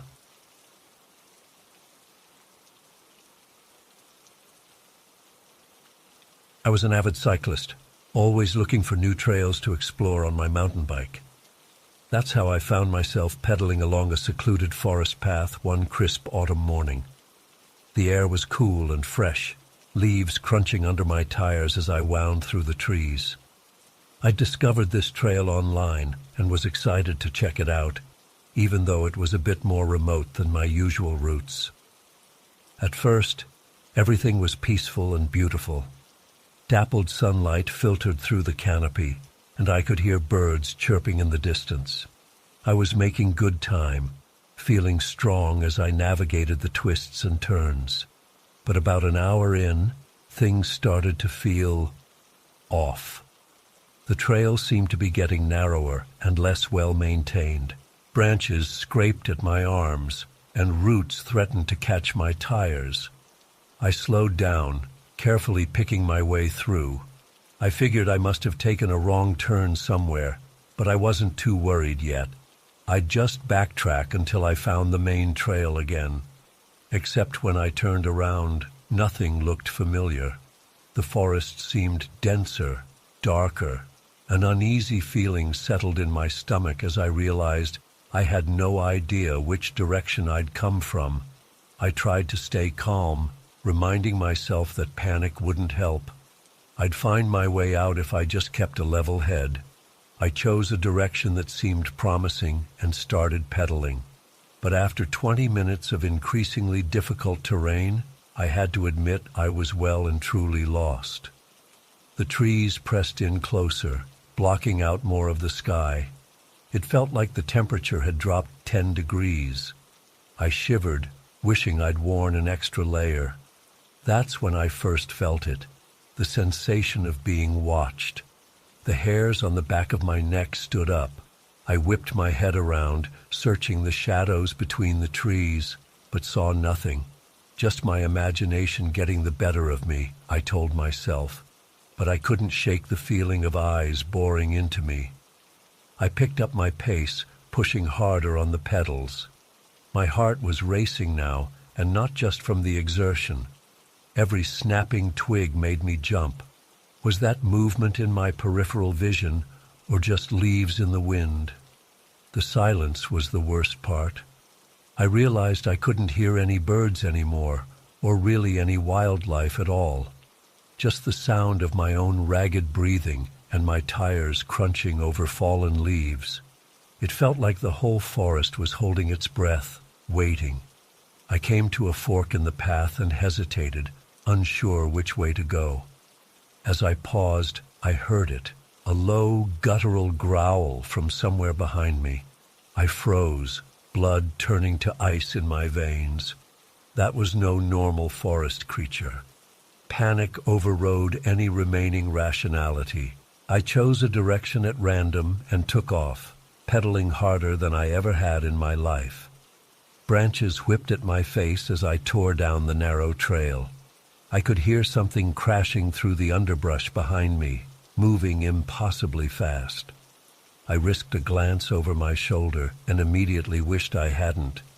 I caught a glimpse of something large and dark, moving on all fours between the trees. Its eyes gleamed with an unnatural, predatory intelligence. It was gaining on me. I let out a strangled cry and pushed myself even harder. My lungs were burning, legs screaming in protest. But stopping wasn't an option. Whatever that thing was, I knew with absolute certainty that if it caught me, I was dead. The path grew steeper, winding up a hillside. I was gasping for air now, each pedal stroke agony. But I could hear my pursuer getting closer. Twigs snapped just behind me, hot breath on the back of my neck. Just as I thought it was over, that inhuman claws would close around me at any second, the trees suddenly thinned. I burst out of the forest into a sun-drenched meadow. I nearly cried with relief at the sight of a paved road about 100 yards away. I chanced another look behind me as I raced across the open ground. The creature had stopped at the tree line, pacing back and forth with predatory grace. Even from this distance, I could see its eyes locked onto me with terrifying intensity. But it wouldn't leave the shelter of the forest. I made it to the road, legs trembling so badly I could barely stand. A couple in a pickup truck stopped to help, looking alarmed at my wild-eyed, scratched-up appearance. They gave me a ride back to my car, but I was too shaken to explain what had happened. I'm not sure they would have believed me anyway. It's been weeks, but I still have nightmares about those glowing eyes in the darkness. I've tried researching local wildlife, looking for any explanation of what I saw, but nothing fits. Sometimes I wonder if I imagined the whole thing, if the isolation and fear got to me. But then I look at the deep scratches on my arms from branches I don't remember hitting, and I know it was real. I haven't been back on my bike since that day. The thought of entering any forest fills me with paralyzing dread. I keep replaying it in my mind, wondering what would have happened if I hadn't found that clearing when I did. Sometimes I wake up in a cold sweat, certain I can hear that low growl outside my window. I don't know what was out there in those woods, but I know it was something ancient, something that didn't want humans encroaching on its territory. And I know how lucky I am to have escaped. I can't shake the feeling that next time I might not be so fortunate. So I'll stick to city streets and well-populated areas from now on. No bike ride is worth risking another encounter with whatever was hunting me that day. The experience has left me jumpy and paranoid. I startle at small noises, always looking over my shoulder. My friends have noticed the change in me, but I can't bring myself to tell them the full story. They'd think I was crazy. Hell, sometimes I think I'm crazy. But then I remember the primal terror I felt as that thing chased me through the woods. The absolute certainty that I was prey, being hunted by something far more powerful than me. No, I'm not crazy. I just had a brush with something beyond normal human experience, something most people are lucky enough to never encounter. I've tried to move on with my life, to put it behind me, but a part of me knows I'll never fully recover from what happened that day. The forest used to be a place of peace and beauty for me. Now it's a realm of lurking horrors, full of shadows that might hide unimaginable terrors.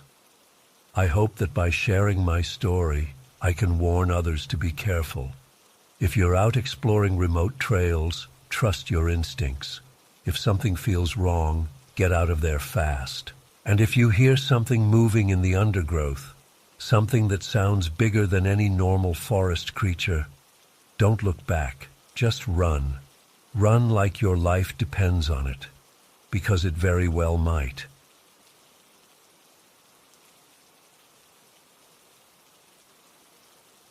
The morning I left was crisp and clear, perfect weather for hiking into the remote backcountry. I shouldered my well-worn backpack, double-checked my gear, and set off down the trail with a spring in my step. The forest was lush and green, birds singing all around me as I made my way deeper into the wilderness. By mid-afternoon, I had covered a good 10 miles and decided to veer off the main trail to find a secluded campsite for the night. As I picked my way through the underbrush, my foot suddenly caught on a hidden tree root. Before I could catch myself, I stumbled and felt a sickening pop in my ankle as I crashed to the ground. Searing pain shot through my leg, and I let out an involuntary cry. Gritting my teeth, I tried to stand, but my ankle immediately buckled under me. A wave of nausea washed over me as the realization hit. I was seriously injured and completely alone in the middle of nowhere. Fighting down panic, I assessed the situation. My ankle was already swelling badly, and I couldn't put any weight on it. There was no way I'd be able to hike out on my own. I hadn't seen another soul all day and was miles from the nearest road or town. My emergency beacon was in my pack, but the battery was dead, a stupid oversight I was now kicking myself for. As the sun began to set, a chill ran down my spine. I needed to find shelter and make camp before dark. Gritting my teeth against the pain, I crawled and dragged myself to a small clearing nearby. It took over an hour to cover what should have been a 5-minute walk. By the time I got my tent set up, I was drenched in sweat and trembling from exhaustion. That first night was miserable. Every slight movement sent daggers of pain through my ankle. I couldn't get comfortable and drifted in and out of fitful sleep. As I lay there in the dark, I became hyper-aware of every little sound in the forest around me. The snapping of twigs and rustling in the underbrush took on an ominous quality. More than once I jolted awake, convinced I heard footsteps circling my tent. When dawn finally broke, I emerged bleary-eyed to survey my predicament in the harsh light of day. My ankle had swollen to the size of a grapefruit and was a sickening purple color. I knew I needed medical attention, but I was at least a 2-day hike from civilization, and that was when I could walk. Now, I was looking at a week or more of crawling through rough terrain. The chances of rescue were slim. I was truly on my own. Drawing on my years of survival training, I got to work making my camp as secure and sustainable as possible. I constructed a simple lean-to shelter, gathered firewood, and set up rainwater collection. Using branches as makeshift crutches, I managed to hobble around enough to forage for edible plants nearby. It wasn't much, but it would keep me alive for a while. As the days stretched on, I settled into a grim routine of tending my meager fire, rationing my dwindling food supply, and trying to keep my injury clean. The constant throbbing in my ankle wore me down, making it hard to think clearly. Worse was the growing sense of being watched. More than once I caught glimpses of movement just at the edge of my vision. When I looked directly, there was never anything there, but the feeling of eyes on me persisted. On the 5th night, I was startled awake by a blood-curdling scream echoing through the trees. My heart racing, I peered out into the darkness but saw nothing. The forest had gone deathly quiet. As I huddled in my shelter, straining my ears, I heard it again, closer this time. It sounded almost human, but not quite.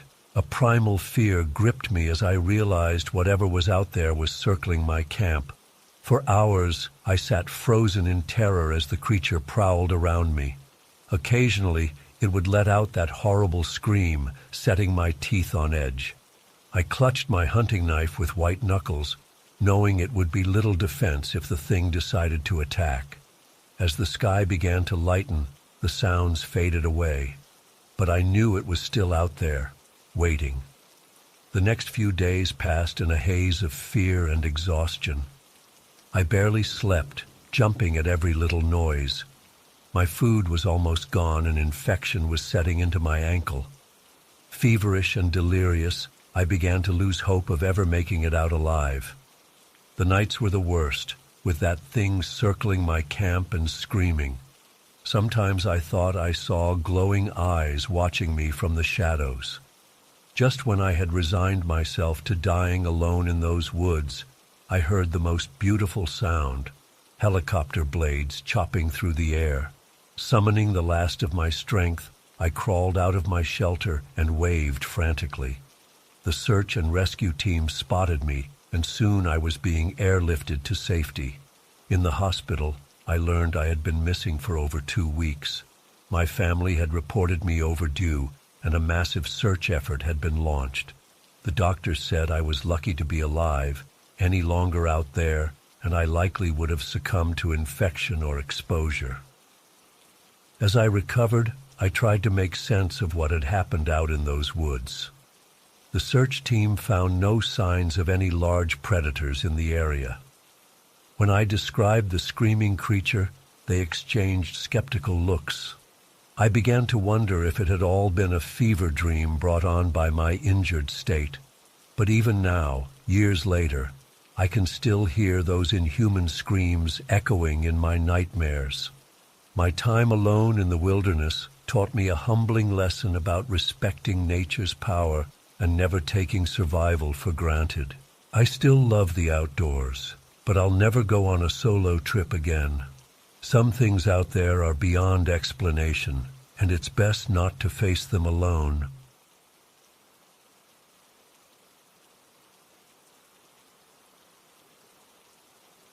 I was looking forward to a quiet winter getaway at my family's cabin in the Canadian wilderness. The solitude and snowy landscape always helped clear my mind. Little did I know this trip would leave me shaken to my core. It was late afternoon when I arrived at the cabin after a long drive. The sun was already sinking behind the pine trees, casting long shadows across the snow-covered clearing. I hurried to unpack the car and get a fire going in the wood stove before darkness fell completely. As I was bringing in the last of my gear, I noticed something odd, a set of footprints in the snow leading up to the cabin porch. At first I dismissed it, figuring they were probably just left by the caretaker who checks on the property periodically. But as I looked closer, I realized these prints were fresh, made sometime in the last few hours, judging by the crisp edges. A chill ran down my spine that had nothing to do with the frigid air. Who else could be out here? The cabin was miles from the nearest town, deep in the forest. I told myself not to panic. Maybe it was just an adventurous hiker passing through. But why would they approach the cabin? I did a quick walk around the perimeter, looking for any signs of intrusion, but the cabin seemed secure. Still, I made sure to lock all the doors and windows before settling in for the night. Sleep didn't come easily as I lay there listening to every creak of the old wooden structure, imagining shadowy figures lurking just outside. The next morning I woke early and stepped out onto the porch to survey the area in the pale dawn light. My breath caught in my throat as I saw fresh prints in the new dusting of snow, circling the entire cabin, pausing at each window. Someone had been here watching me as I slept. My hands shook as I quickly packed a backpack with some essentials. I needed to follow these tracks to see where they led. Maybe there was an innocent explanation. Maybe I was overreacting. But I had to know. The prints led away from the cabin and into the dense forest. I hesitated at the tree line, the shadows between the trunks seeming to shift and move. But I steeled my nerves and pressed on, following the clear trail left in the pristine snow. The forest was eerily still, muffled by the thick blanket of white. The only sounds were the crunching of snow under my boots and my own ragged breathing. I tried to move as quietly as possible, straining my ears for any other noises. After about 20 minutes of hiking, I heard it, the unmistakable sound of footsteps crunching through snow off to my left. I froze, hardly daring to breathe. The steps continued for a few seconds, then stopped. Silence descended once again. My heart was pounding so hard I was sure it must be audible. Slowly, I turned my head to scan the trees. At first, I saw nothing but snow-laden branches. Then a flicker of movement caught my eye. There, partially hidden behind a large pine about 50 yards away, was a dark figure. I couldn't make out any details, just a vague human shape, but I could feel eyes boring into me. I don't know how long we stood there, locked in that silent standoff. It felt like hours, but was probably only a minute or two. Then the figure moved, melting back into the shadows between the trees. Panic exploded in my chest. I whirled around and started running back the way I'd come, no longer caring about stealth. Branches whipped at my face as I crashed through the underbrush, my lungs burning in the frigid air. I didn't slow until I burst out of the tree line into the cabin clearing. I sprinted across the snow and up the porch steps, fumbling with shaking hands to unlock the door. Once inside, I slammed it shut and turned every lock. Gasping for breath, I peered out the window, scanning the forest edge for any sign of pursuit. Nothing moved out there, but I knew what I'd seen. Someone was out there, watching me, playing some kind of sick game. I grabbed my phone, cursing when I saw there was still no signal this far out in the wilderness. My car keys. Where were my car keys? I tore through my bags until I found them, along with my wallet and a few other valuables I couldn't leave behind. As I was shoving things into my pockets, movement outside the window caught my eye again. My blood ran cold as I saw a dark figure dart between two trees, quickly vanishing from sight. They were getting closer. That was it. I had to get out of here now. I didn't even bother to grab the rest of my belongings. I yanked open the door and sprinted for my car, almost falling as I scrambled through the snow. I fumbled with the keys, dropping them in the snow before finally getting the door open and practically diving inside. The engine roared to life and I stomped on the gas, fishtailing slightly before the tires found purchase. As I sped down the narrow access road, my eyes kept darting to the rearview mirror. I half expected to see a figure appear in the road behind me or come running out of the woods. But there was nothing, just empty road and silent forest. I didn't slow down or relax until I reached the main highway nearly an hour later. Only then did I let out the breath I felt like I'd been holding the whole time. My hands were cramping from gripping the steering wheel so tightly. I drove straight through to the nearest town, got a room at a motel, and didn't leave until the next morning. I called the police to report the incident, but they seemed skeptical. Without any real evidence of a crime, there wasn't much they could do. They said they'd send someone out to check on the cabin, but I knew they wouldn't find anything. It's been months now, and I still haven't been back to the cabin. I don't know if I ever will. Sometimes I try to convince myself that it was all just my imagination running wild in the isolation of the wilderness. But then I remember those footprints in the snow, that dark figure hiding among the trees, and the undeniable feeling of being watched. I don't know who or what was out there in those woods. I don't know what they wanted or why they were watching me. But I do know that I've never felt fear like that before, and I hope I never do again. The wilderness has always been a place of peace and solitude for me, but now I can't help but wonder what might be hiding just out of sight, waiting and watching in the shadows between the trees. I was always a fan of winter camping, even though most people thought I was crazy for wanting to brave the cold.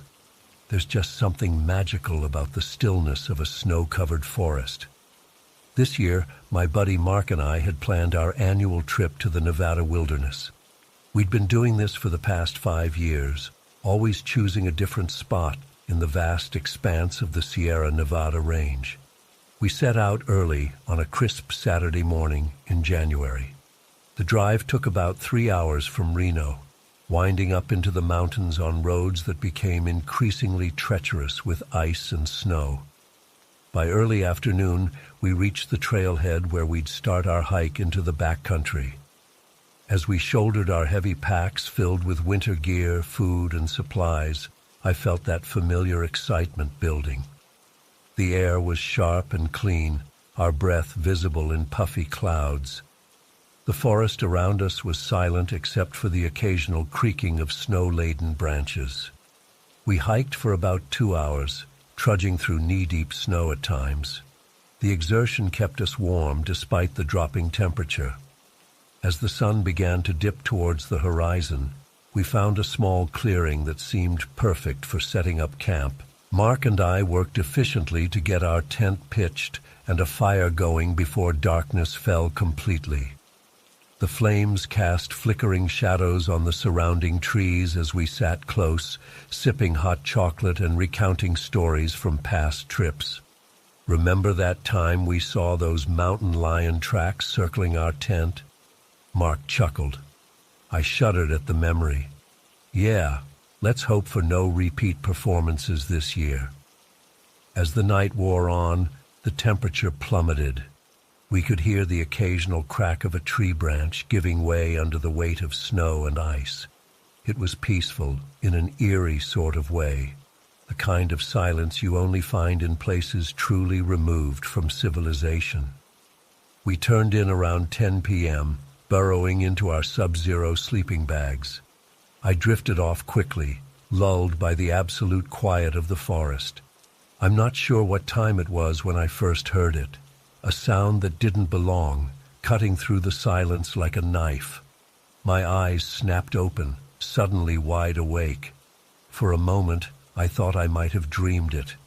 Then it came again, a long, drawn-out scream that made the hair on the back of my neck stand up. "Mark," I whispered urgently, reaching out to shake my friend awake. "Do you hear that?" He stirred groggily. "Huh? What?" The scream came again, louder this time. It didn't sound human, but it didn't sound like any animal I'd ever heard either. It was a sound of pain and rage that made my stomach clench with instinctive fear. Mark was fully awake now, his eyes wide in the darkness of our tent. "What the hell is that?" he hissed. "I don't know," I replied, my mouth dry. "But it sounds close." We lay there barely breathing, straining our ears. The screams continued, sometimes fading as if moving away, then suddenly piercing loud as if whatever was making them had circled back towards us. After what felt like hours, but was probably only about 20 minutes, the screams stopped abruptly. The silence that followed was almost worse. My mind raced with possibilities, each more terrifying than the last. "We should check it out," Mark said finally, though he sounded anything but eager.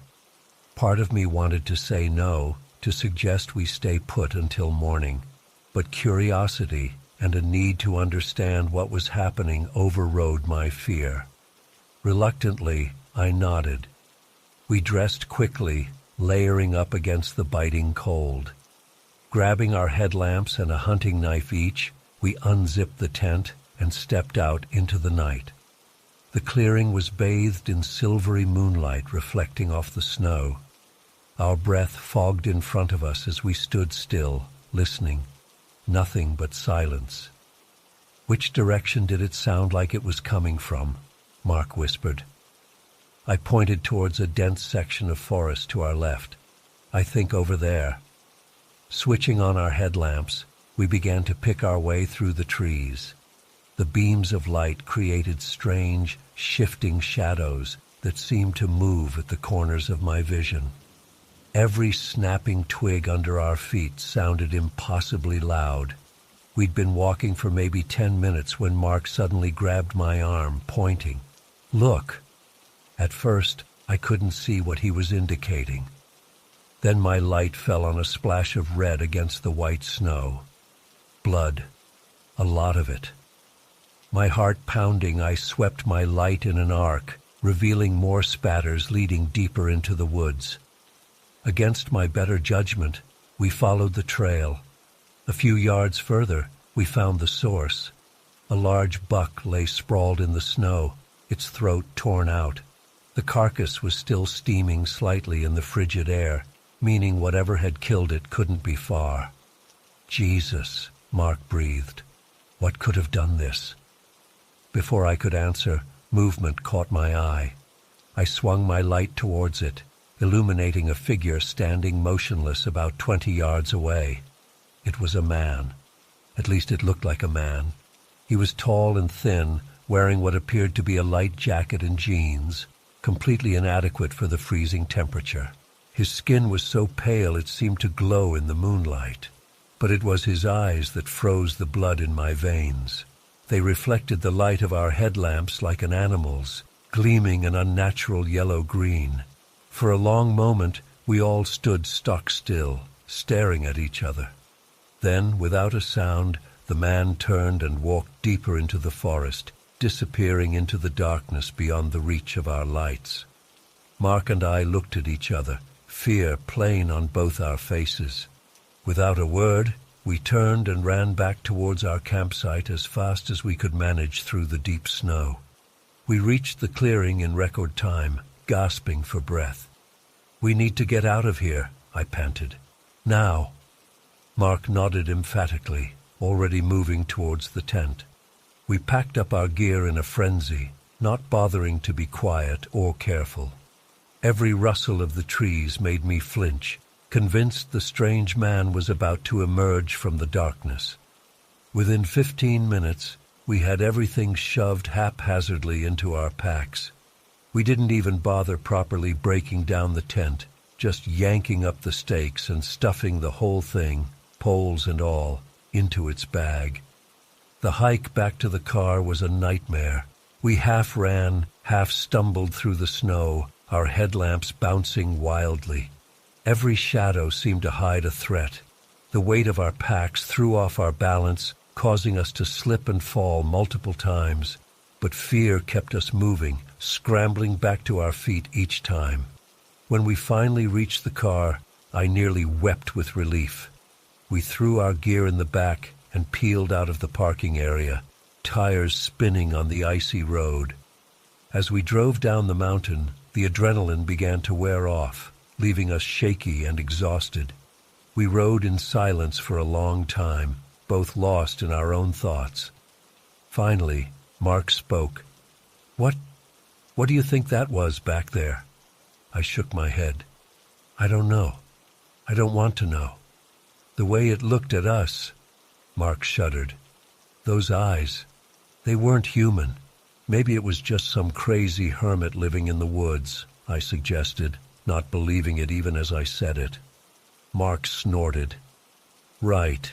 A crazy hermit who can survive sub-zero temperatures in jeans and a windbreaker, who apparently hunts deer with his bare hands." I had no response to that. We lapsed back into silence for the rest of the drive. When we got back to Reno, the sun was just starting to rise.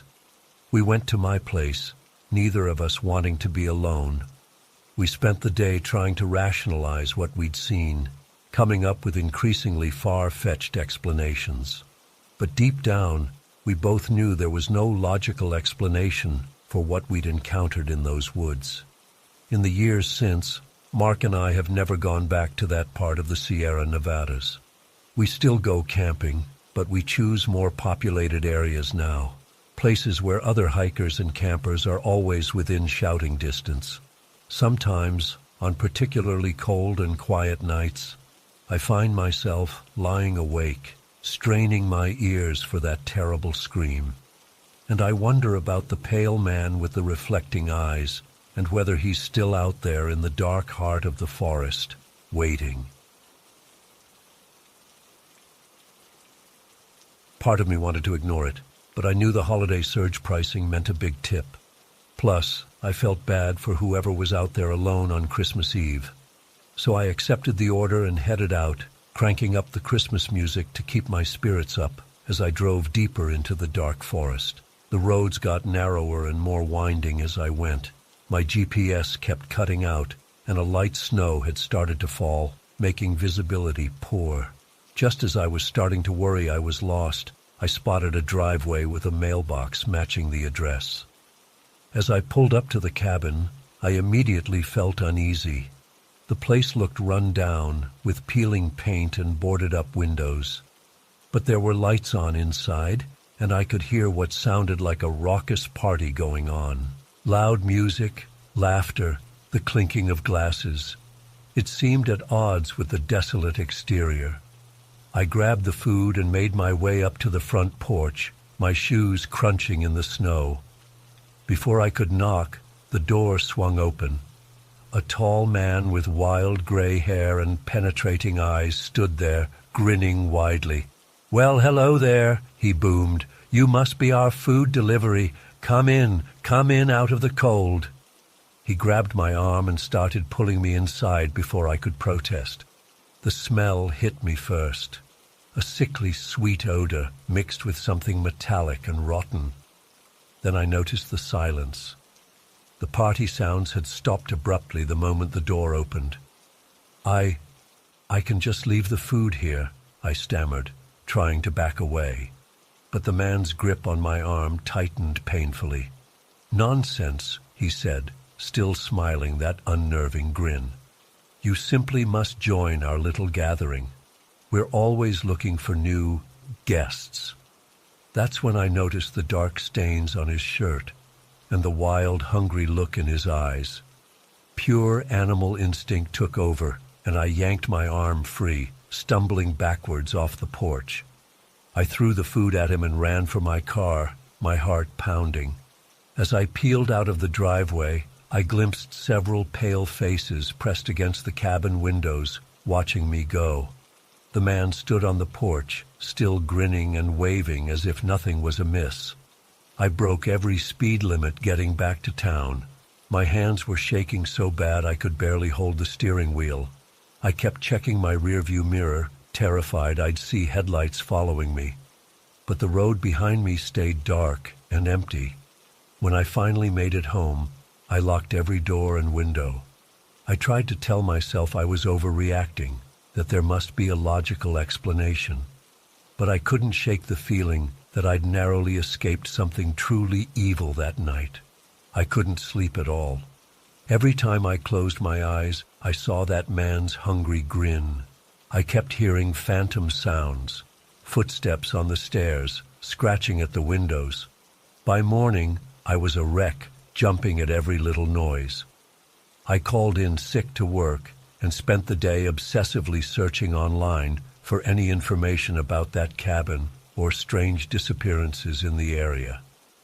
But I found nothing concrete, just vague urban legends about an evil presence in those woods. As the days passed, I started to doubt my memory of that night. Had it really been as sinister as I thought? Maybe I'd just freaked myself out over nothing. I almost managed to convince myself it was all in my head. Then a week later, I got a notification from the delivery app. There was a new order for that same cabin in the woods. My blood ran cold as I read the special instructions. Please send the same driver as last time. He left something behind that we're eager to return to him. I deleted the app immediately and quit my delivery job that day, but I still have nightmares about that cabin. And sometimes, when I'm driving alone at night, I swear I see that man's grinning face in my rearview mirror, getting closer and closer. I don't know what would have happened if I'd gone inside that night, but I'm certain I wouldn't be here to tell this story. Whatever was in that cabin wasn't human, and I have a feeling they're still out there, waiting for their next unsuspecting victim to show up on their doorstep. So if you're ever doing late-night deliveries and get an order for a remote cabin in the woods, Just keep driving. Some customers aren't worth the tip. I tried to shake it off, telling myself I was being paranoid. But then I caught a glimpse of movement out of the corner of my eye. I whipped my head around to look out the big front windows, and that's when I saw him, a man standing there in the darkness, just staring at me. He was tall and gaunt, wearing a ratty hoodie with the hood pulled up. But what really got me was his face. Even from a distance, I could see his eyes were wide and unblinking, fixed right on me. His mouth was stretched into this unnatural grin. I'm not exaggerating when I say it was the creepiest thing I'd ever seen. I blinked and he was gone, vanished into the shadows of the parking lot. My heart was racing as I tried to convince myself I'd imagined it. But deep down, I knew what I'd seen was real. I hurried to finish restocking, wanting to get to a more secure area of the store. As I was heading towards the back, I heard a loud crash from a few aisles over. I froze, my whole body tense. "Hello?" I called out, hating how shaky my voice sounded. No response. Slowly, I made my way towards the source of the noise. As I turned the corner into the canned goods aisle, my blood ran cold. Several boxes of canned vegetables were scattered across the floor, as if someone had violently shoved them off the shelves, but there was no one there. I stood there for a moment, paralyzed with fear. Then I heard it, a low, raspy chuckle echoing through the store. It started soft, but grew louder, more maniacal. I sprinted to the manager's office and slammed the door behind me, fumbling to lock it with trembling hands. I called my manager, Mark, my voice barely above a whisper as I explained what was happening. He said he'd review the security footage remotely and call the police if needed. Those next 15 minutes of waiting were excruciating. Every little sound made me jump. When Mark called back, his voice was grim. "Listen carefully," he said. "The cameras caught a man entering the store about an hour ago. He's wearing dark clothes and he's armed with a large knife. I've called the police. They're on their way. Stay where you are and don't make a sound." My heart felt like it was going to burst out of my chest. An armed intruder had been in the store with me this whole time. What were his intentions? I couldn't help but imagine the worst. I huddled in the corner of the office, my eyes glued to the security monitor. I scanned each camera feed desperately, searching for any sign of movement. Minutes felt like hours as I waited for the police to arrive. Suddenly, I saw a dark figure dart across one of the screens. It was him, the man from the window. He was moving quickly towards the back exit, knife glinting in his hand. I held my breath, praying he wouldn't try to enter the office. Just then, I heard the wail of police sirens in the distance. The figure on the screen hesitated, then bolted for the exit.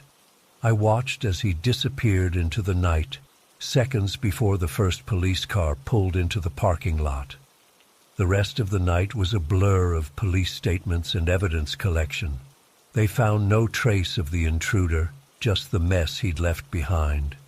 The police praised me for staying calm and hidden, saying I'd likely avoided a violent confrontation. But even now, months later, I can't shake the fear of that night. I keep replaying it in my mind, wondering what would have happened if I'd encountered him face to face. The image of his unsettling grin is seared into my memory. I don't work night shifts anymore. Can't bring myself to be alone in the store after dark. Sometimes when I'm there during the day, I'll catch a glimpse of someone watching me through the windows. It's always just a normal customer, but for a split second, my heart stops. The police never caught the guy. They said without any clear images of his face, there wasn't much to go on. Sometimes I wonder if he's still out there, waiting for another opportunity. Other times, I try to convince myself it was all just a terrible nightmare.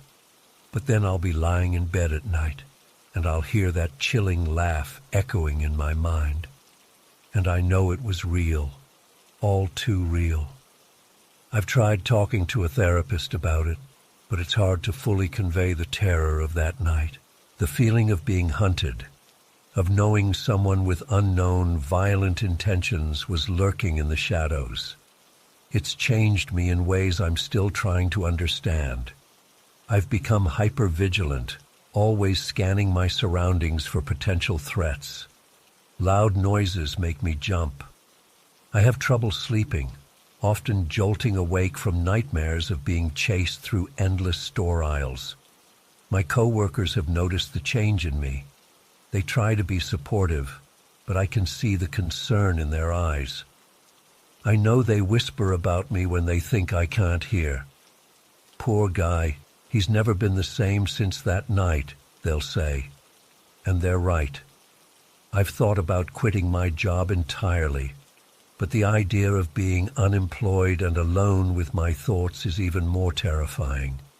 So I push through day by day, trying to reclaim some sense of normalcy. But there's a part of me that knows I'll never fully feel safe again. Not in the store, not anywhere.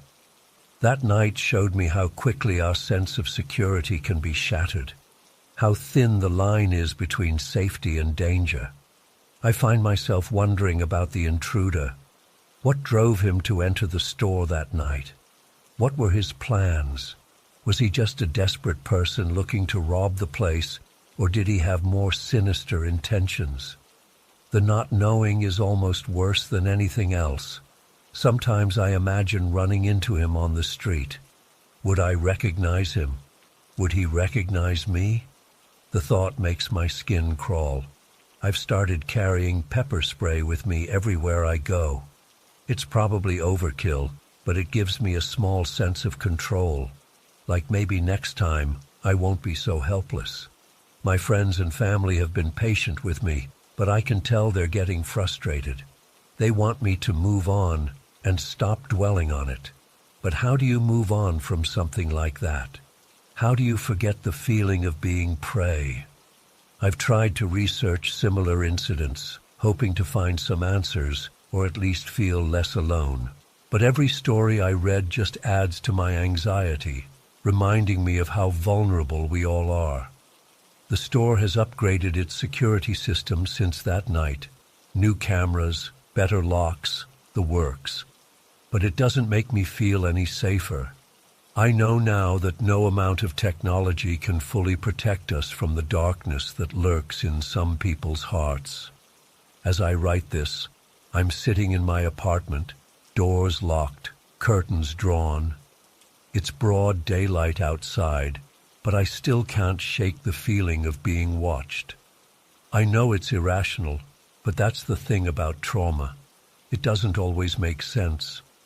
I don't know if I'll ever fully recover from what happened that night, but I'm trying. One day at a time, one small step towards reclaiming my life. And if by sharing my story, I can help someone else feel less alone in their struggles, then maybe some good can come from this nightmare after all. To anyone reading this who's been through something similar, know that you're not alone. The road to healing isn't easy, but it's possible. And to those who haven't experienced anything like this, cherish your sense of safety. You never know when it might be taken away. As for me, I'll keep pushing forward, hoping that one day the memory of that night will fade. That one day I'll be able to walk into a store without my heart racing. That one day I'll hear a laugh and not immediately tense up.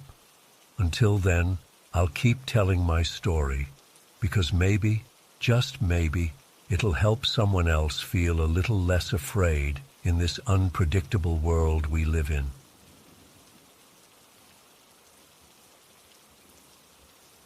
I'm not usually a big drinker, but that night I really let loose. Champagne, shots, mixed drinks. I lost track of how much I had. By 2 a.m. the party was still going strong, but I was fading fast. The room was spinning, and I knew I needed to get home before I made a complete fool of myself. I stumbled out onto the street, fumbling with my phone to call an Uber. The cold night air hit me like a slap in the face, and I shivered as I waited, swaying slightly on my feet. After what felt like an eternity, a car pulled up to the curb. I squinted at my phone, trying to make out the details through my blurry vision. The license plate seemed to match, so I opened the door and collapsed into the back seat. "Happy New Year," I slurred to the driver as I buckled my seatbelt. He grunted in response and pulled away from the curb. As we drove, a nagging feeling started to creep over me. Something felt off. I couldn't quite put my finger on it at first. My alcohol-addled brain was struggling to process what was wrong. Then it hit me. The driver looked nothing like the picture in the app. The app showed a smiling middle-aged woman with curly hair. This driver was a scowling man with a shaved head. I tried to shake off my unease. Maybe I had gotten into the wrong car. But no, the license plate had matched. Hadn't it? I couldn't remember clearly now. My head was pounding and waves of nausea were washing over me. I just wanted to get home and pass out in my own bed. But as we drove, my anxiety continued to grow. The route looked all wrong. We should have been heading north towards my apartment, but we seemed to be going west, towards the outskirts of the city. I pulled up the map on my phone, squinting at the little blue dot showing our location. We were definitely going the wrong way. "Hey," I called out, my voice shaky. "I think you're going the wrong way. My apartment is north of downtown." The driver's eyes flicked up to the rearview mirror, meeting mine for a brief second. A chill ran down my spine. His gaze was cold and predatory. "Don't worry," he said gruffly. "I know a shortcut." Alarm bells were blaring in my head now. This was all wrong. I wasn't safe. I needed to get out of this car immediately. But how? We were on the highway now, speeding along with no sidewalk or shoulder to pull over onto. My fingers trembled as I tried to subtly text my roommate for help. But the driver must have noticed, because he suddenly reached back and snatched my phone out of my hands. "No need for that," he growled, tossing my phone onto the passenger seat out of my reach. Panic gripped me. This was really happening. I was being kidnapped by a fake Uber driver on New Year's Eve. How could I have been so stupid, so careless? I looked around frantically for something I could use as a weapon, but the back seat was empty except for me. I considered trying to grab the steering wheel, but at the speed we were going, that would likely get us both killed. Just when I was about to give up hope, I saw it, a red traffic light up ahead. The car began to slow as we approached the intersection. This was my chance. It might be my only chance. As soon as the car came to a stop, I yanked on the door handle and threw myself out onto the street. I hit the pavement hard, skinning my palms and knees, but adrenaline was coursing through me now. I scrambled to my feet and ran as fast as I could, not daring to look back. I could hear the screech of tires and angry shouting behind me, but I didn't stop. I ran and ran until my lungs were burning and my legs felt like jelly. Finally, I ducked into an all-night diner, gasping for breath. The elderly waitress took one look at my disheveled state, torn clothes, bloody knees, wild eyes, and immediately sat me down in a booth, bringing me a glass of water and asking if I needed her to call the police. I nodded gratefully, still too out of breath to speak. As I sipped the water with shaking hands, the reality of what had just happened began to sink in. I had very likely just narrowly escaped being kidnapped, or worse. If I hadn't noticed the discrepancies, if I had passed out in the back seat, if there hadn't been that red light, I shuddered to think how differently this night could have ended. The police arrived quickly and took my statement. They were able to get the license plate number from my Uber app, but I had a sinking feeling they wouldn't find anything. This guy was clearly a professional predator who knew what he was doing. In the days and weeks that followed, I was a nervous wreck. I jumped at every sound, flinched whenever a car drove by. I couldn't sleep without nightmares of what might have happened. I deleted all my rideshare apps and refused to get in a car with anyone I didn't know personally. Gradually, with time and therapy, I've started to heal. But I'll never forget that night, or how close I came to disappearing forever. Now I'm hyper-vigilant about my safety, always double and triple checking driver information before getting in a car. I know I got incredibly lucky, and I'm determined never to put myself in that kind of vulnerable position again. So please, learn from my mistake. Always verify your driver's identity. Don't get in a car if anything seems off. And never ever let your guard down just because it's a holiday or special occasion. The predators of the world don't take days off. In fact, they often use events like New Year's Eve to find vulnerable targets. I'm sharing my story in hopes that it will prevent others from going through what I did. Stay safe out there and trust your instincts. They just might save your life someday. I still can't feel safe in my own home. It's been weeks since that day, but the memories haunt me constantly. I keep replaying it all in my mind, trying to make sense of what happened, but I just can't. It started as a normal Saturday morning. I was alone in the house, enjoying some quiet time with my coffee before running errands. My husband Tom was away on a business trip, and my daughter Emily was at a sleepover.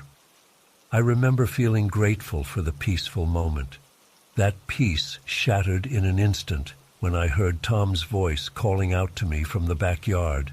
"Maria, Maria, come quick. I need your help." My heart leapt into my throat. Tom wasn't supposed to be home for days. Had something happened?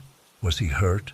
I rushed to the back door, my mind racing with possibilities, but when I flung open the door, Tom wasn't there. The yard was empty and still.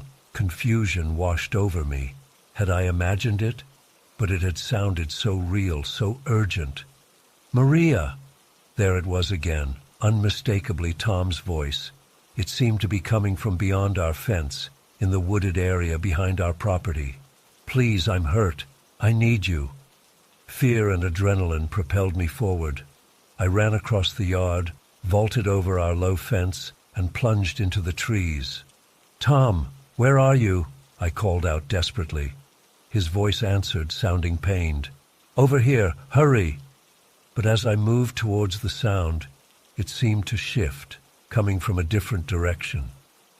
I changed course, pushing through brambles, my heart pounding. This went on for what felt like hours, though it couldn't have been more than 20 minutes. Tom's voice led me deeper and deeper into unfamiliar woods, always just out of reach. The trees grew denser, blocking out more of the sky. The air felt heavier, almost oppressive. Suddenly, I emerged into a small clearing and froze. The ground dropped away just feet in front of me, plunging into a massive sinkhole. It was easily 50 feet across, and so deep I couldn't see the bottom. How had I never known this was here? "Mom, help me!" Emily's terrified scream jolted me from my shock. It seemed to be coming from inside the pit. I inched closer to the edge, peering down into the darkness. "I'm scared. Please help."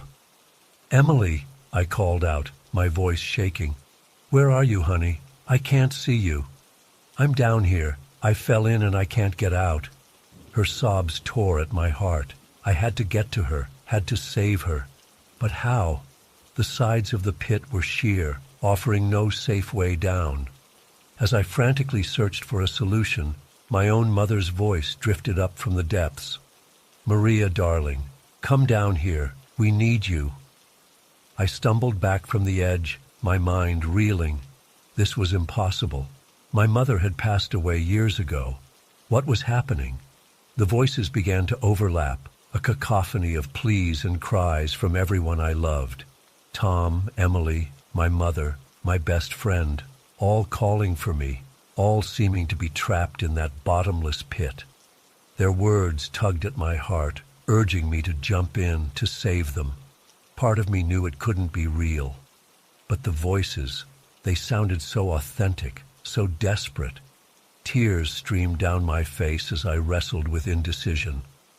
What if they really were down there somehow? How could I abandon them? I inched forward again, torn between the instinct to help and the growing sense that something was terribly wrong. As I neared the edge, the air seemed to shimmer and distort. For a brief moment, I thought I saw something moving in the shadows below, something that definitely wasn't human. Terror seized me. I scrambled backwards, tripping over roots and fallen branches in my haste to get away. The voices rose to a fever pitch, abandoning their pleas for angry accusations. "You're leaving us here to die. I thought you loved me. How could you do this to your own daughter?" Their words cut deep, but the inhuman growl underlying them spurred me on. I ran blindly through the woods, branches whipping my face, thorns tearing at my clothes. I had no idea which direction I was going. I just knew I had to get away. I don't know how long I ran. My lungs were burning, my legs trembling with exhaustion. But finally, mercifully, I burst out of the tree line and found myself back in my own yard. I collapsed onto the grass, gasping for air, my whole body shaking. As my breathing slowly steadied, I became aware of how quiet it was. No voices, no strange sounds, just normal neighborhood noises, distant lawn mowers, kids playing, birds chirping. I lay there for a long time, afraid to move, afraid it would all start again. Eventually, I gathered the courage to get up and go inside. I locked every door and window, drew all the curtains, and huddled on the couch. That's where Tom found me hours later when he got home from his trip, still shaking and barely able to speak. I've tried to tell him what happened, but the words always fall short. How can I explain the sheer wrongness of those voices, the way they pulled at my very soul, nearly convincing me to leap to my death? He's worried about me, I can tell. He thinks maybe I had some kind of breakdown or hallucination. Sometimes I wonder if he's right, but then I remember that thing I glimpsed in the pit, the malevolence I felt emanating from it. That was real. I know it was. I've done some research since then, trying to make sense of it all. I've found similar stories, people lured into danger by familiar voices, encounters with shape-shifting entities in the woods. Some call them demons or trickster spirits. Others talk about interdimensional beings or glitches in reality. I don't know what to believe anymore. All I know is that something tried to take me that day. Something that knew exactly how to manipulate my emotions, how to use my love against me. And I'm terrified it's not done with me yet. I haven't set foot in our backyard since it happened. I can't bring myself to look at those woods. Tom's talked about selling the house and moving, and honestly, I'm considering it. But would that even help? Or would this, whatever it is, just follow me? The worst part is the doubt that lingers. What if I made the wrong choice? What if somehow my loved ones really were down there and I abandoned them?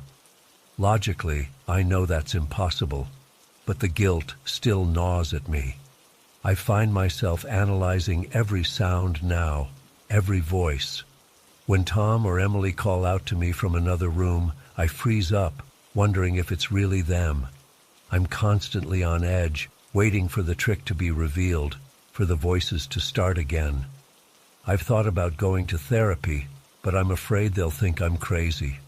And to be honest, part of me is afraid that talking about it might somehow make it worse, might draw the attention of whatever was in that pit. So I'm left here, stuck in this limbo of fear and uncertainty, jumping at shadows, questioning reality, wondering if I'll ever feel safe again. All I can do is cling to what I know is real and hope that somehow, someday, I'll find answers. If anyone out there has experienced anything like this, please reach out. I need to know I'm not alone in this. I need to know there's a way to move past it. Because right now, it feels like that day in the woods will haunt me forever.